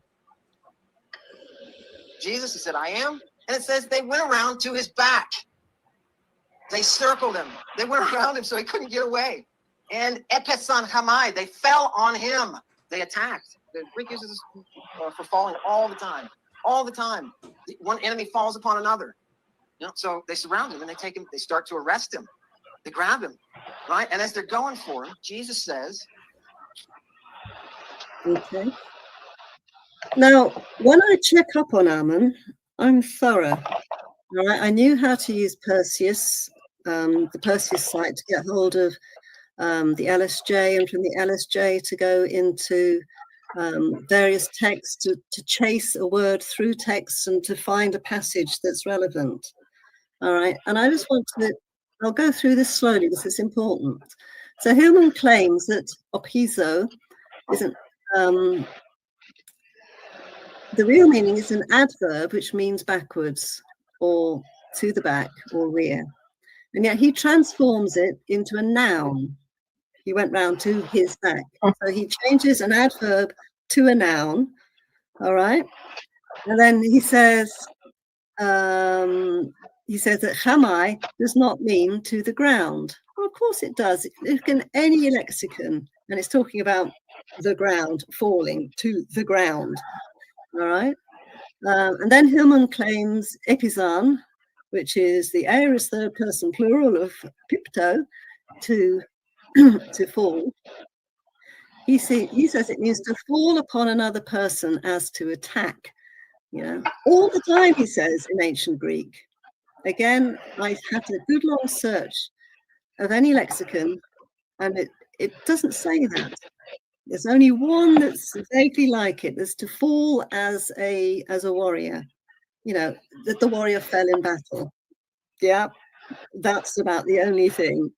There are so many connotations, and it's extremely rare. It's not all the time. And then I dug around a bit and I found a passage from Homer's Iliad, and it says, in such wise did Ajax fell, as in falling a tree to earth. And the word to earth is chamai, simoesis, simoeis, son of Achaemon. Thereon, Antiphos of the gleaming corselet, son of Priam, hurled a spear at Ajax from amid the cloud and missed him, but he hit Leucos, the brave comrade of Odysseus, in the groin as he was dragging the body of Simoisios over to the other side. So he fell upon the body and loosed his hold of it. And that's the Samuel Butler translation. So I traced down the Greek. I traced down the Greek, and it has, I won't say here, but you've got the Chamai so here we are, fell to the ground. The text reads, in like manner, he fell to earth in clouds of dust, like a black poplar. And here we got eripe, all right, which is another word to fall, but this is more like to fall in battle. Yeah, this is the fall in battle word. Amphauto. Now, that is the phrase upon him. The corpse that he left, but the corpse fell from his hand. So we've got plenty of places here. And amphi, which is down here somewhere, here we are, it means from all sides. And really, the picture there, you've got this poor man dragging it. He gets whacked in the groin with a sword, falls over the body. He falls over the corpse and lets it go. And really, if Ammon wanted to use the phrase, they fell on him from all sides, he'd have used it. It's not there in the Greek. It's just not there. So, as I say, if I check up on Ammon, I am thorough. I'm just giving you an example of the hard work I put behind before I will then come forward and say, this does not match with the texts. I'm not being sloppy. I'm not just following the fairy tale that the church gave me. I'm going to the texts and I'm being thorough. I just want to make sure people understand this. Correct. All right. Correct. Well, I do want to tell you that Kip is here. Dr. Kip Davis said if Ammon ever interacted with actual scholars, he would get his ass handed to him. Yep. And then Graham said, those other translators are lazy, but not Ammon. Ammon isn't going to just go with the common most likely translation. No, Ammon finds a meaning which was only used once in all of recorded history. That sounds very probable, Graham. Thank you for that. Well, that's true. The Gadfly one. The Gadfly one is only used once, and it's meant to be like lyrical poetry. It was only a, it was a symbolic meaning. Anyway, so that's that. Right. Okay, now let's go back. I wanted to ask you, did you know who owned Myth and Lore at the time? Like, were you aware that it was Perot, or did Perot hand over ownership to Dion at that time? All right. Well, I haven't, because they seem to switch back and forth. Yeah. Okay. I haven't yet talked about trouble stirring in the Discord, because it wasn't just me that Ammon was having issues with. There was another person that, he felt this is somebody that he's never going to win over, and rather rudely and totally unjustifiably blew at him publicly on the Discord and told him to get out. And it just seemed out of the blue. And I asked Snappy actually about the event, because Piero was the admin at the time, and he was being instructed by Ammon behind the scenes on how he should be moderating things. And Piero said, I want to find out, I'm going to lock the tab until I get this sorted. So the tab was locked. This was 5th of March. For me, it ended up being the 6th because of the time difference. And I really wasn't sure what was going on. Now, this is in between times. Snappy had said to me that they wanted to do a series on cults, and would I talk about my experiences in my previous church? So I thought, oh yeah, okay, give me a chance. And I said, well, would I have a chance to also talk about my research? Now on the 5th, Snappy and I had a quick Zoom call to discuss what should be shared, which is what I'm talking about here. So I was all set to do part of my exit from the church and also present my research. But after all the hassle with all right, in my pushbacks, we've got here, Bacanali, I like that you're pushing back. This is good, healthy behavior for the group. All right. This is later, actually. No, I won't go there. But basically, there were people appreciating it. All right. And I was not arguing. I was not being disruptive. I was just presenting alternative facts. And I can find the one I want. I think I can't see the detail until it's up. Yeah, this is after it was locked. I asked Snappy, I'll say Snappy, I think it's obvious who it is, so they've blanked it there. She explains it's being locked by Piero for the time being to avoid drama. He's waited to talk to Ammon about what happened with the other person. Things are okay. Fair do, I was beginning to get very worried that my pushing back was making me unwelcome. No, not at all. You're always welcome. However, Ammon's non-response to my 2 requests to talk with him is beginning to make me uneasy. Apparently, well, this is Rob, has also said to him independently that we should talk. I'll be patient.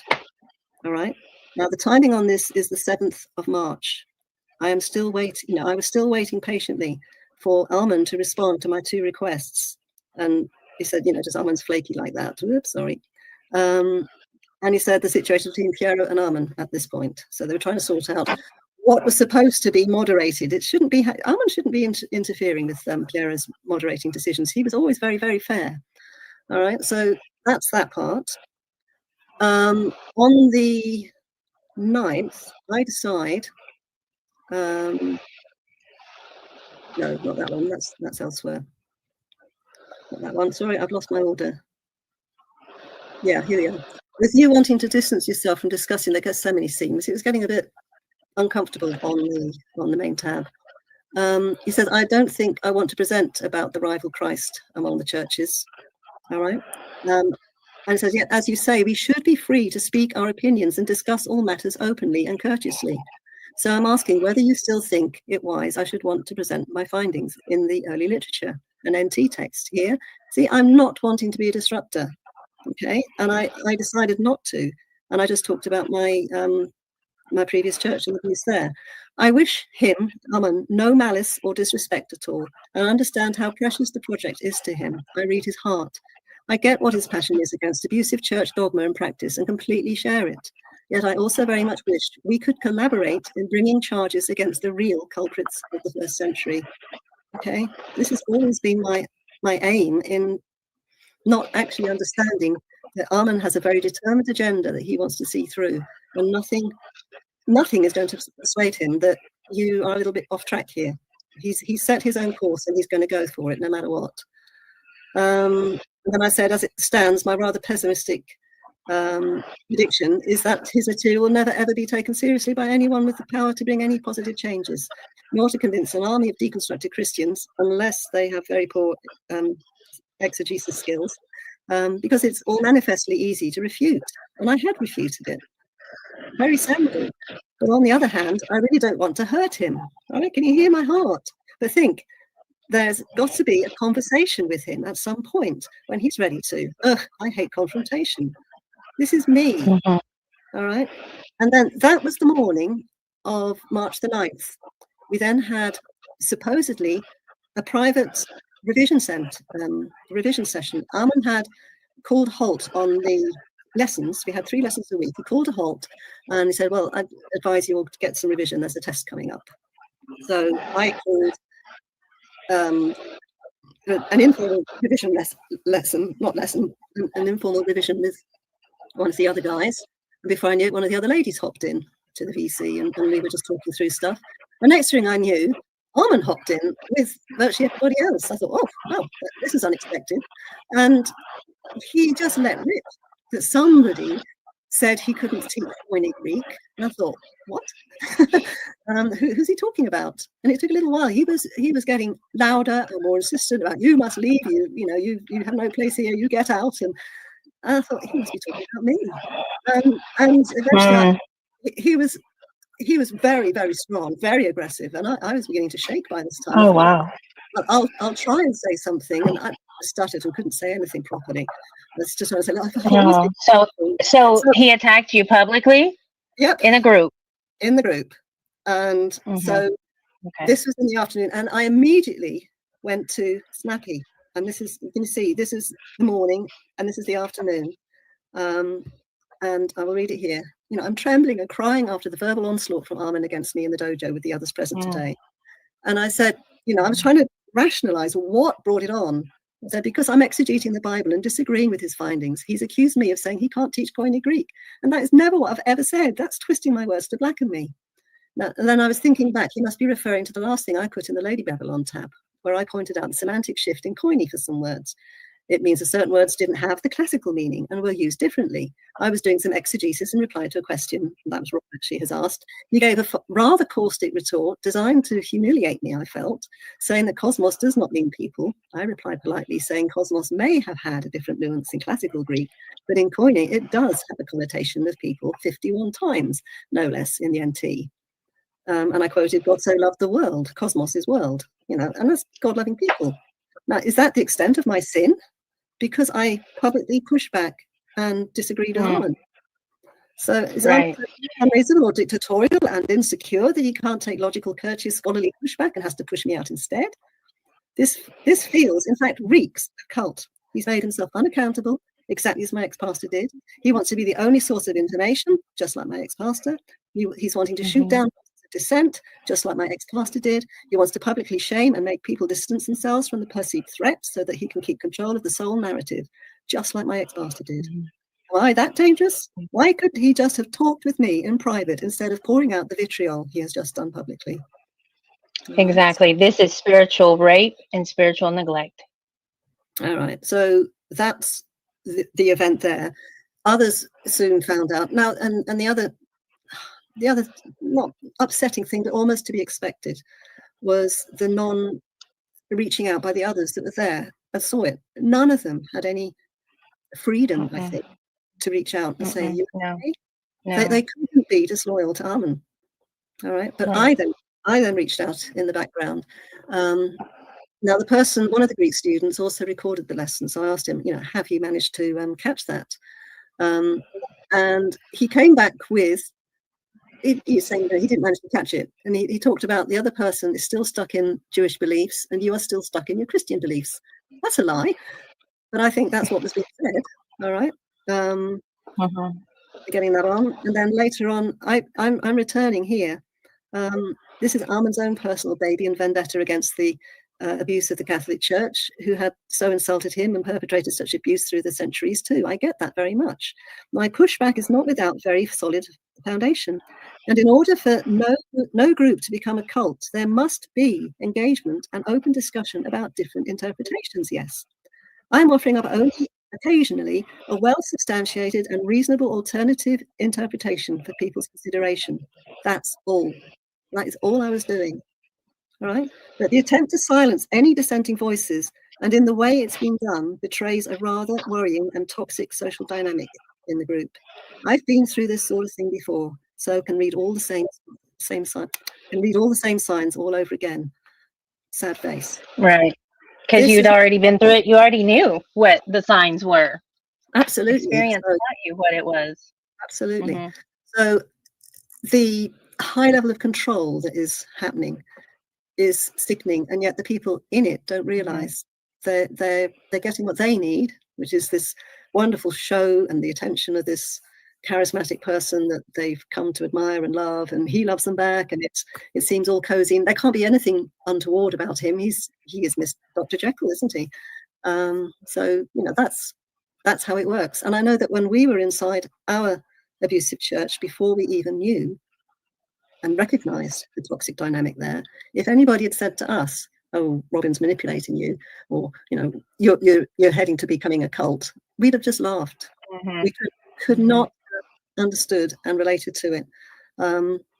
Frog in the pot. You know, we had no idea how dangerous it was, and we were happy swimming. Right, exactly. So how long did you stay in myth and lore after this? Let's say after he yelled at you in front of a group of people. Right. Well, he threw me out of the Greek class, and of course I started waving red flags, not shouting at everybody, but putting out more indication that he is not being straightforward with you, with the text. I was really just concentrating on the text, trying to get people to see these texts don't hold up to what he's saying. And others that were occult aware were putting in their thoughts and their observations and trying to raise the awareness with everybody in the Discord at the time, what is going on. I obviously connected with the other person that had been evicted just before me, and we were thinking, you know, this is unhealthy. Anyway, I carried on as much as I could within the Discord. And in fact, when I showed you that positive person coming back to me, this one here. Oh, not that one. Sorry, there's a different one. I'm not sure if I can find it now. I just can't read my slides on the side there. I've lost my note in there. But this person again said later about being grateful for the alternative voice.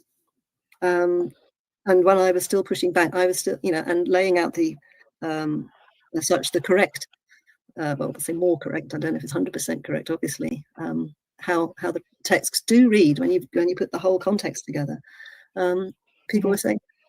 So I think it became a point where, I don't know where it went now. Anyway, it came to a point where I think Ammon was aware that I was going to carry on helping people not be as blindly accepting of everything that he was saying and actually start questioning and start pushing back themselves.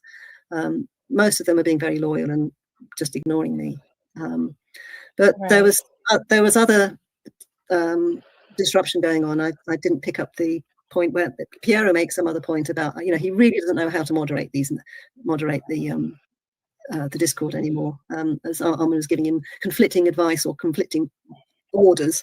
I thought, well, Piero has the whole of the myth and law. Ammon's only got one tab. Why is Ammon dictating to Piero? Right. It's not on. And I think behind the scenes, Piero stepped down and Dion took over. And as soon as Dion did, he put up it was said to me, and I understood that there was disruption going because I was waving a red flag and nobody really liked that being flown in their faces. And I knew I'd have to stop eventually because those that wanted to see saw and those that didn't want to see weren't going to see. Right. So I was told, look, this tab was all wonderful until Ammon came on. And of course, I wasn't exactly helpful for, it was less than 2 weeks. I was beginning to just say, look, come on, people, wake up, wake up, wake up. So I had a very short period where people could say I was annoying because I care about people. I don't want you getting swallowed up. Right, exactly.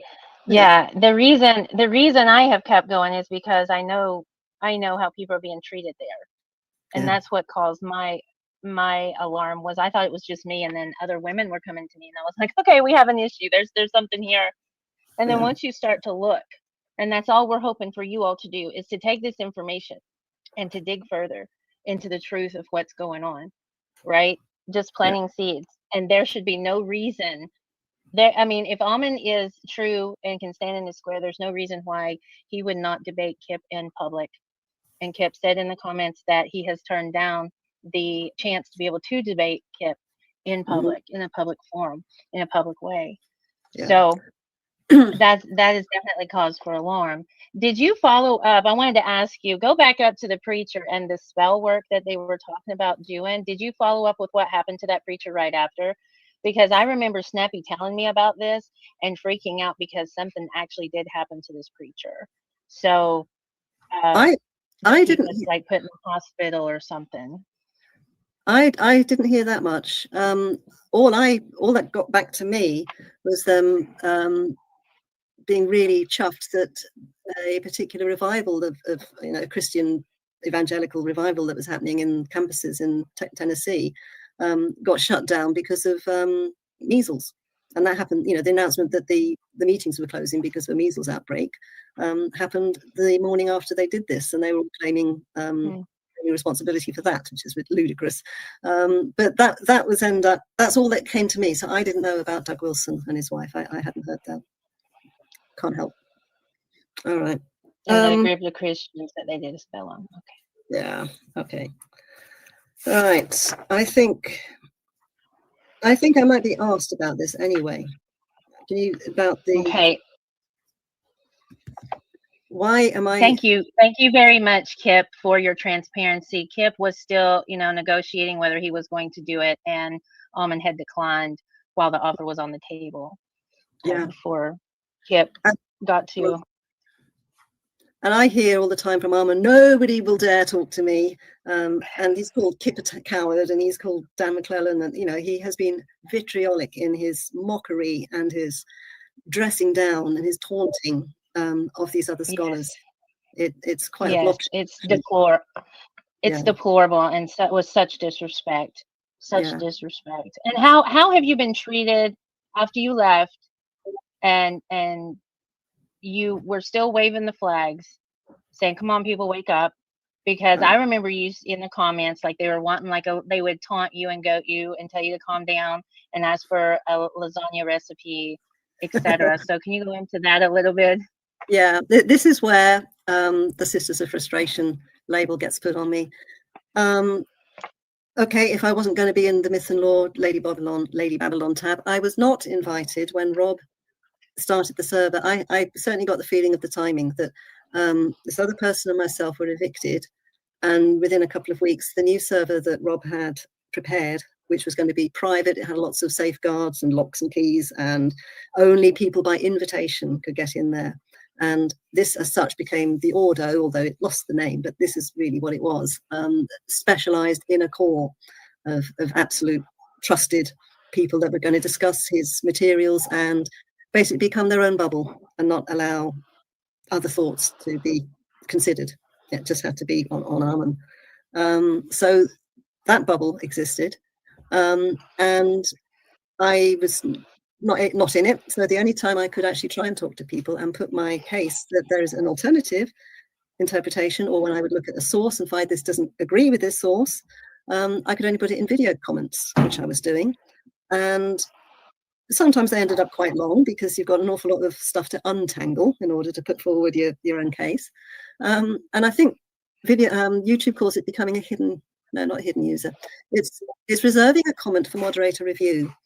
They will tag a comment, which then becomes invisible to the public while the moderators decide, should we allow this to become public?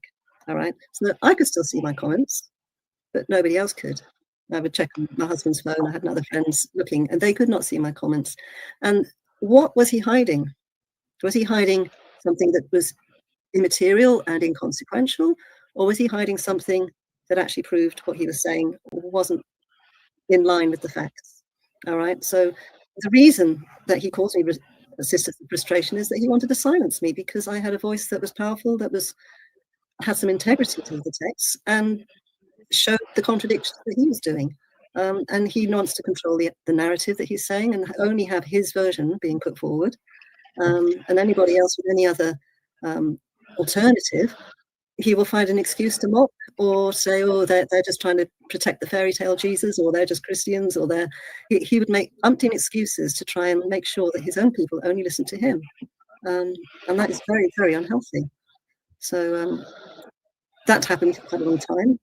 Eventually, I thought it's about time I put together something more substantial that other people can benefit from. So I put together a document after he called out.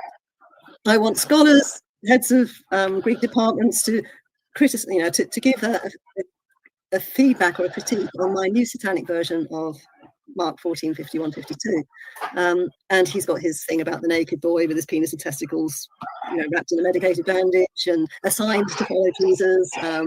All these other ways that he has put his interpretation into the text. I don't know who's scraping around. Somebody needs to be muted. There's a lot of background noise. Can you make sure somebody's the mods? No, that's not on me, and my my backstage is muted. Yeah. Okay. Well, I keep hearing odd sort of scraping. I can hear it on your end too. Yeah, that's weird. It's not us. It's not us. Okay. All right. All right. Well, on that note, would it be okay to start taking some questions if anyone has questions, or did you want to cover something else before that? Yeah, I will just put this up as well. Having then been blocked, he eventually blocked me from taking clips. After I put this together, my document had clips of him saying his bit, and then I would critique it. So I was, I wasn't just making up what he was saying. I had him saying it. I would then critique it. I'd have another clip of him saying something. I would critique it. I put it up on Reddit. I joined the Reddit forum there, and it was generating some interest. And within a couple of weeks, he then blocked me on YouTube. So I could not, any clips that I had taken became unavailable for other people. So that document became useless. Nothing played. All right, they had my words, but he didn't hear what I was replying to. So I thought, okay, I I wasn't able to take clips anymore, but I have got round that. I am able to take clips now. And I thought, well, okay, the way around this is to make screen recordings, you know, and I made screen recordings instead. So I've redone the document, I put it into a website, and I've started doing the same with Laistace, with Sindon, you know, well, I've done that anyway. I'm very slow worker, I'm too thorough. So I'm putting a website together, which was linked in Jason's interview. But I'm just going to go thoroughly through his keystone things. Now, one of them, of course, is Africanus. As soon as he said that, way back in 23, I looked up Africanus and I thought, what is totally the opposite? So I was posting in the comments and putting the link to Africanus's conversation in the comments. This is well over a year ago. And every time I did, he hid it so people couldn't see it. What's he hiding? So, you know, I knew that well before Neil. And same with the Cyril of Jerusalem, the catechesis. This is something I'll just want to talk about this a little bit, because he'd done the Cyril of Jerusalem catechesis. This is the first time that Neil did the graphics for him, and he did them very well, as Neil does. And it was concerning me that Neil was getting so pulled in and supportive and enabling of Ammon, and Ammon would praise him up like anything. You could see the love bombing going on. It was quite sickening, actually. So we have Neil with his own prestigious channel with very high-level scholars associated with it. And I thought, you are jeopardizing your channel by supporting somebody that no scholar could give any credibility to because of the way he manipulates the texts. So in the end, I wrote to Derek. Now, Derek Lambert of Myth Vision, for those that are looking in. Again, another excellent YouTube channel. And amongst, I had other things to say to Derek, but I've put in capitals, but my chief concern is for Neil. And I said, look, you know, I can give you my story on another time, but, you know, I just put that out there. And I said, I'll leave it with you, with your discretion and wisdom to deal with it as you want. So, you know, I just aired my concern there. And Derek has that email. You know, all the time, I'm not a malicious person trying to drag people down because I don't like them or anything like that. I want to defend integrity. I want to be honest. I want to be decent how I deal with people. That's me. I can't be anything else. All right. But I do want to share something. When I gave my first interview with Jason, there was a lot of conversation going on in Myth and Law at the time. And I've managed to get screenshots. Somebody starts, she opens by saying Hillman is a great, wonderful and patient teacher. That part is true. I wouldn't say she is a kook, because if somebody else accused me of kook, this person here with this long name tries to put some balance. And then this is Snappy, who knows me from the past. So now I'm a serial harasser, stalker and liar who has brigade multiple channels. She's obsessed with Ammon and this community and is making most of her stuff up. That's what's about me. And then she sent dozens of people to spam my streams saying the worst stuff.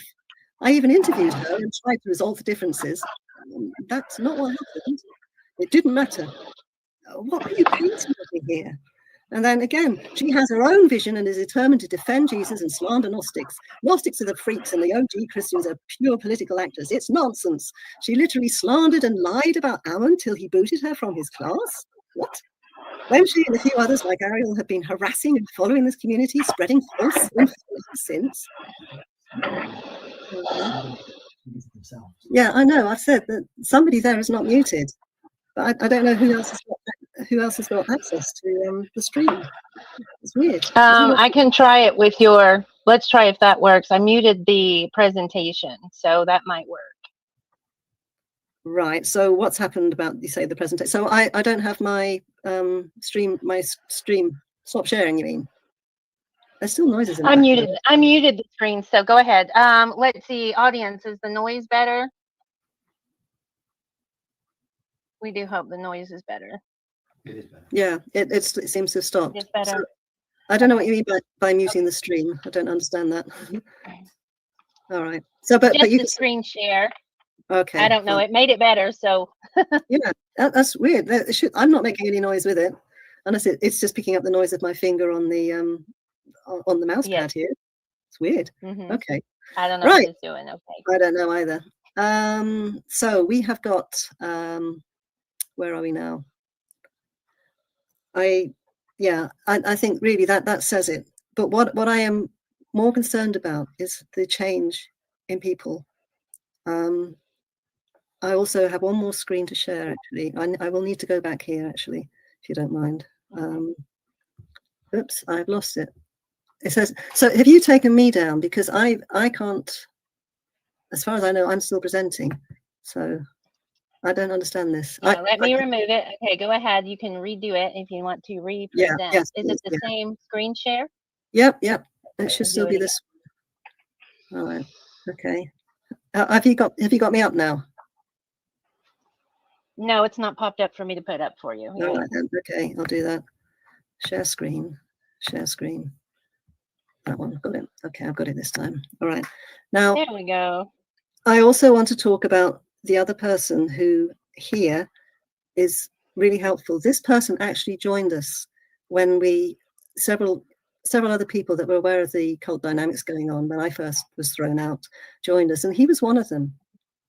And he had his eyes open. He says, he's aware of toxic groups of people, and he came and joined us. But he says he's not immune from those things, but he has codependent issues himself. All right. Now this guy I appreciated very much at the beginning, and he was good. There was an unfortunate season, and several people left, including this person here. He's also involved with the Reddit, and this is you here, Jevim, and somebody was asking about. I can't remember how the upper conversation, but you're saying, no, she was just another woman pushing back, debunking him. So instead of Ammon blocking her and moving her on, he chose to let her stay around so he could call her. Because I'm struggling to read this. So he could call Let me her. see if I can. Yeah, all right, I've got it. So he could call her one of the sisters. No, she was. Yeah. Yeah. I said debunking him. So instead of Ammon just blocking her and moving on, he chose to let her stay around so he could call her one of the sisters of frustration while the inner circle told her to calm down. Now, do you want me to continue reading? No, I've got my glasses on now. And then it's this same person. He says, I'll clear it up because I was actually in the Greek class while this person was disruptive. Really? Yes, she is a woman. Oftentimes she was very disrespectful, speaking over Ammon, wanting to debate on Greek linguistics while he's trying to hold a class. She was warned copiously. None of it. Just to troll. Oh, sorry, I've missed a bit there. I had to join them together. And then basically I know what happened. I needed to sort those over. Sorry. But anyway, he got rid of me, and apparently I was just to troll and spam the comments, though I haven't seen her lately. That's because he's blocked me. So having a first-hand account of this, I know exactly who it was. Okay. I have seen absolutely no evidence of Ammon not wanting to debate a woman. This person, who has a history of being very unhinged and disruptive, cannot hold such a debate. Now, this person is a part of a group that seeks to discredit Ammon. The disillusioned find their way to that group too. I don't know. Expose Ammon? There's nothing to expose. It's ridiculous. He's a poor scholar dude, giving us everything. He isn't a god or a guru. And then the other person that had asked, thanks for the clarification. Sounds like someone who was roaming around these boards when I first joined, since banned. Attention-seeking borderliners are almost impossible to redirect. Sometimes all you can do is direct them to the door. This other person comes in. Yes, this person was here at one time, continuing to derail and disrupt. I posted once. There's a whole group of jealous disruptors, some of them YT channel hosts, some of them former members of MNL, that's Mr. Law, that try to thwart Ammon's teachings. You saw some of it after the Danny Jones interview. It's effectively a group of these individuals. This isn't a conspiracy. I've seen it. For this, we must always be diligent about defending the museum. Personal attacks, doxing, and slander are pathetic tools for the jealous. So that's how I've been painted. Very charming, isn't it? Well, slander is deemed slander if it's a lie. And we have proven without a shadow of a doubt that David Ammon Hillman is a predator. Yep. And that he is myth making He is weaving Bronze Age myth with the time of Jesus, with modern day politics. So, okay, do we have any questions from the audience? Let's see. I think we answered the sister frustration question. Yakub asked, y'all think they're doing some spell work or something? Well, we have proof that they have done sex magic towards people. And I wanted to address what Goat said. Goat said, I watched the show on LSD and it really messed up my head for days. Okay, here is a major issue that I have, is he's telling people to sit on the throne, right? Sit on the throne and do these drugs while he's showing you these graphics, these AI generated graphics. And he's telling, and the things that he's talking about, I'm telling you right now that this is spiritual rape and spiritual neglect. To be on these things, right, while you're listening, and then the music. Okay. Goats is weirdly addicted to, there's a lot of people that are weirdly addicted to it. I suggest counseling. And let's see, what did Earth Alchemy say? He's exploiting people's spiritual nature.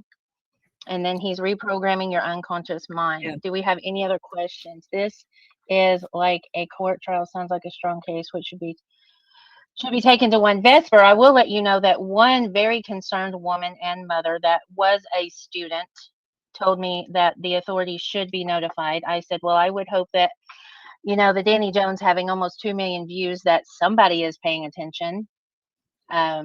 We do hope. Right. So do we have any other questions?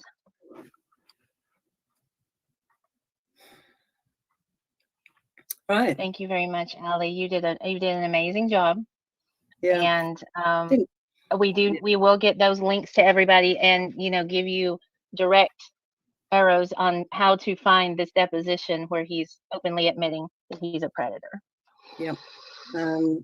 And really any other resources people want to see about recognizing cultic, toxic dynamics in the group. When my husband and I left the previous church, part of our processing was to write a website and what we learned about spiritual abuse, what we learned about narcissistic abuse, and there's quite a lot of resources in our website. That's our story. So I'll give you a link for that as well at the bottom.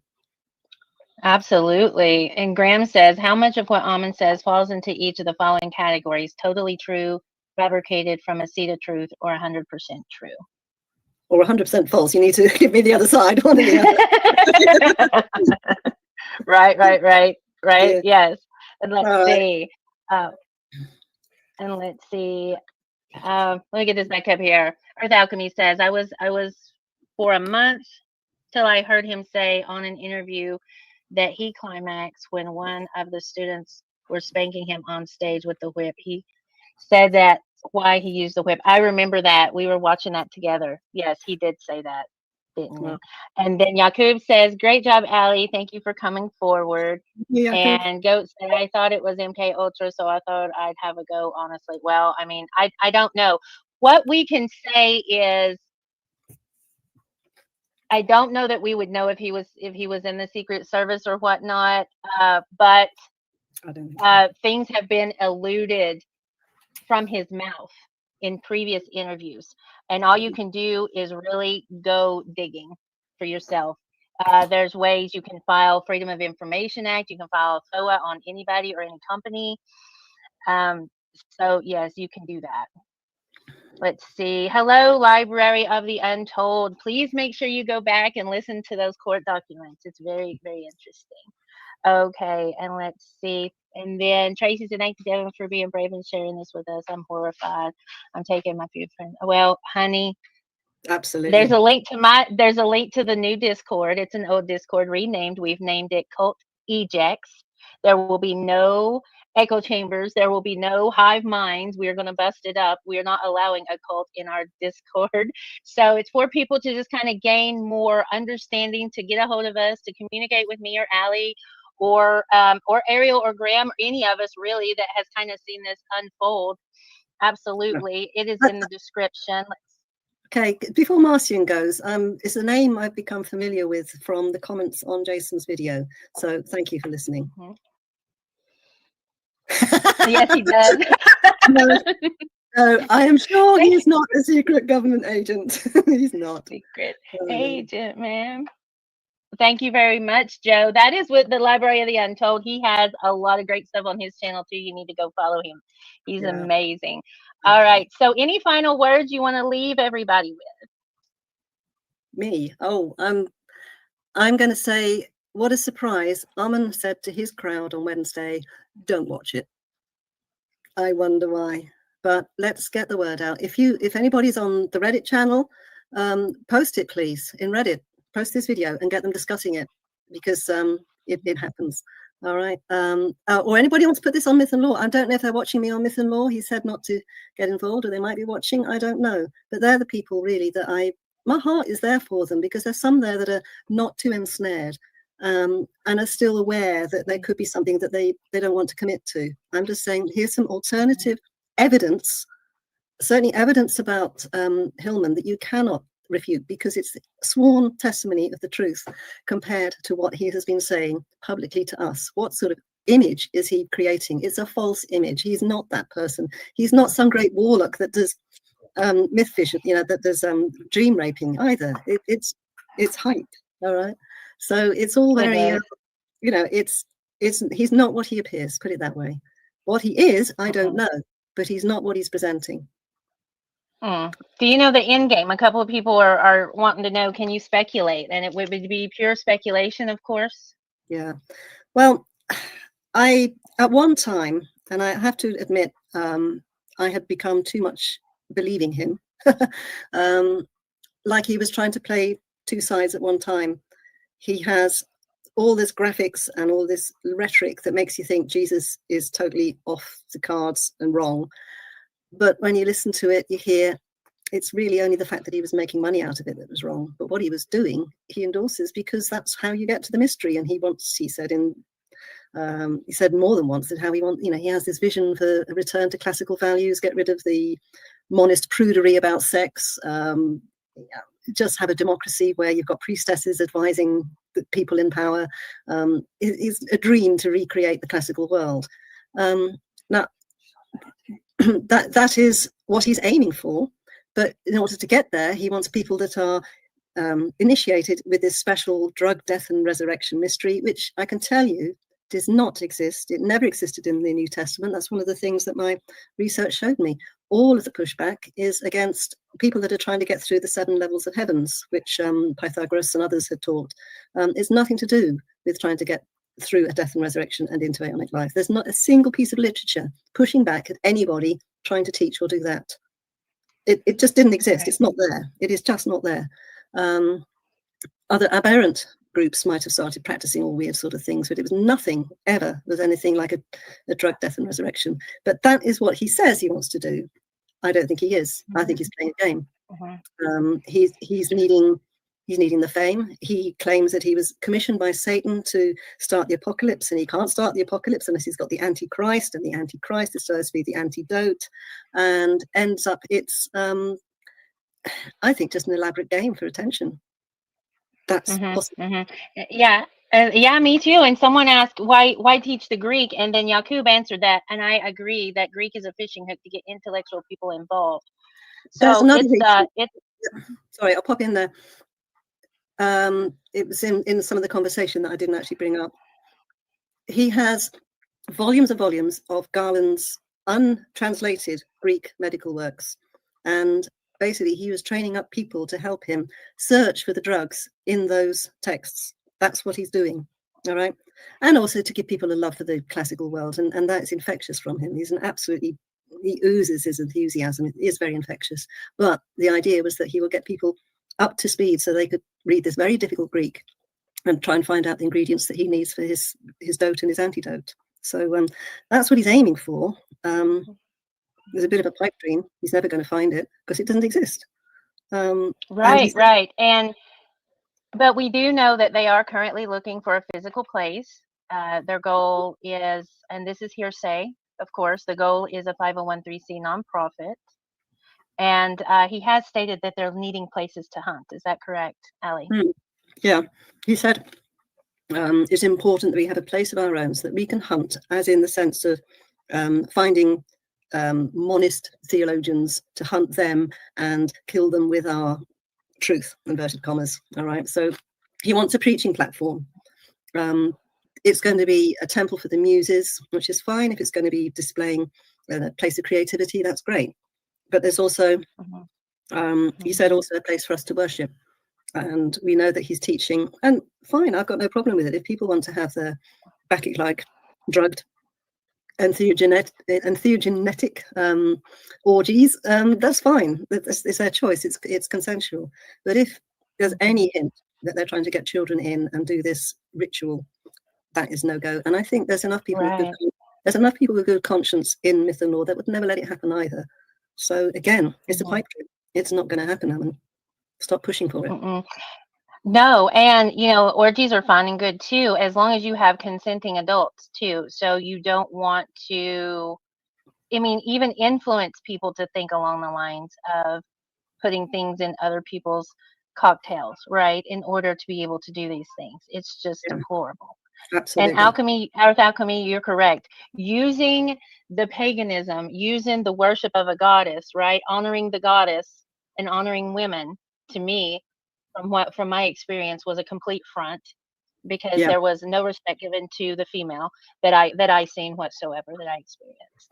And then Kip says, it's interesting to me that Ammon's methodological approach to the Bible specifically is quite traditional. He seems to accept the Gospels as actual histories.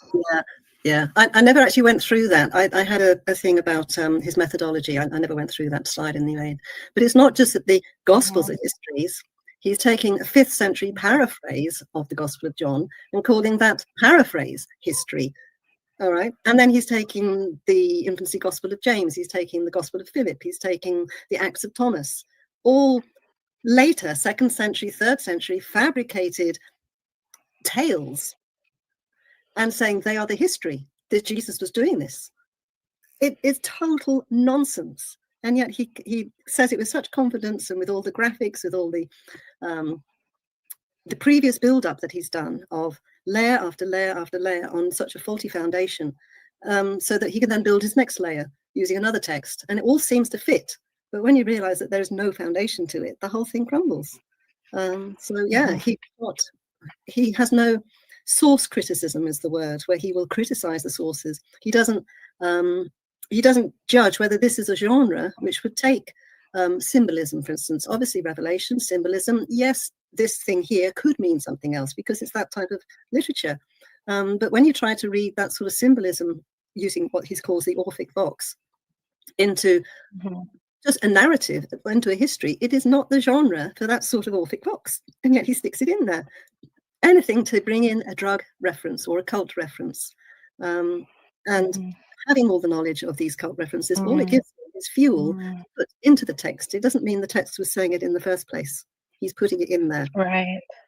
Right. And I wanted everybody to know that, I hope that, and if you go back and watch the emails that I read from people and how they were seeking, and people are so hungry, and Ammon knows this. Ammon knows that they are spiritually hungry and need answers, and they're seeking. And they deserve to be heard and their voices honored. So as gray as an area as that might have been for me, I take that hit and I take it with honor, because it kept people watching to understand, to hopefully lead up to clearer and more concise answers. Okay. Right. Final words. And Joe said him telling his followers not to look at other evidence is exactly what he's against. So that you need to understand is, it's like, don't believe anything I say, go do your own research. That's kind of a reverse psychology that presenters and people, content creators will tell you. Don't believe, don't do this. Because if you tell someone not to do something, they're going to go do it. But if you tell them to do something, they're not going to do it. So it's a way of using reverse psychology. So I suggest everybody just dig. And if you need us, we're here for you. Okay. And due diligence. Yes, due diligence. Danny Jones and what is his other name? Hamilton Morris. Due diligence next time you interview somebody. Okay. All right then. Everybody have a great afternoon. Thank you, Ali. I had a great time, and we'll see everybody later. Bye. Yeah. Hey guys, welcome back to my channel. All right, guys. So that's a wrap. That was a lot of information. That was a lot to take in. And looking back, it's like, wow, y'all. What we feared, what we warned would happen actually happened. It actually happened. It's crazy. It is so messed up, y'all. So messed up. So I don't know what else is going to come out soon. I haven't figured out. There's a lot of stuff still to bring out. And I talked to Ali about doing a panel. And I'm thinking about doing a panel still. And, you know, as people are waking up and trying to figure out what the hell happened to them, like that one guy, Zach, that got timed out, there is an element of metaphysics going on here. There's this whole dream stuff going on. You know, if it was one or two people, coincidence. But when you have 20 plus people commenting, he's come to me in my dreams. He's come to me in my dreams. There's something to that. What is going on here? And we do want to talk about it. We do want to investigate it, but we do need to stay on topic as well.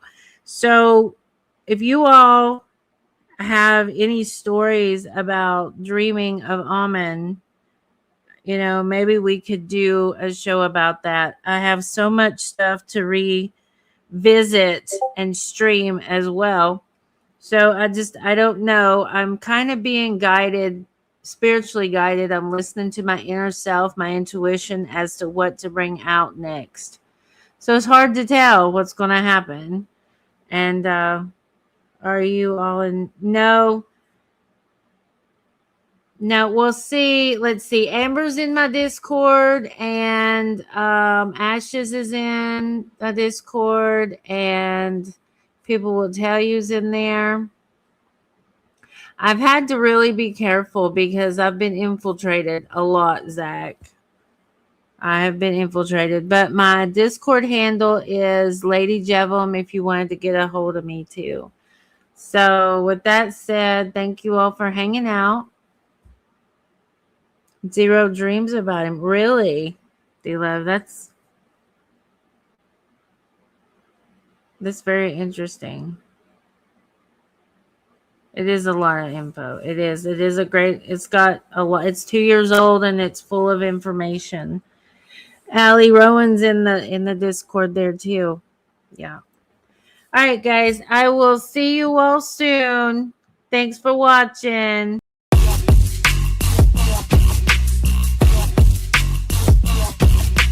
Dusty ass goof, you soft like clay. Talking big game, but you ain't here to stay. You were born degenerate, zero fucking benefit. Half and half Benedict, wash out imminent. Claiming you're real, but it's all a front. Fake ass flexing in your little stunt. Trying to act tough, but we see through lies. Your weak ass vibe just don't hypnotize. Step to me now, I'm ready for war. Got my crew with me, yeah, we settle the score. There's anger inside, that's burning like fire. You wish you stayed quiet when you feel my ire.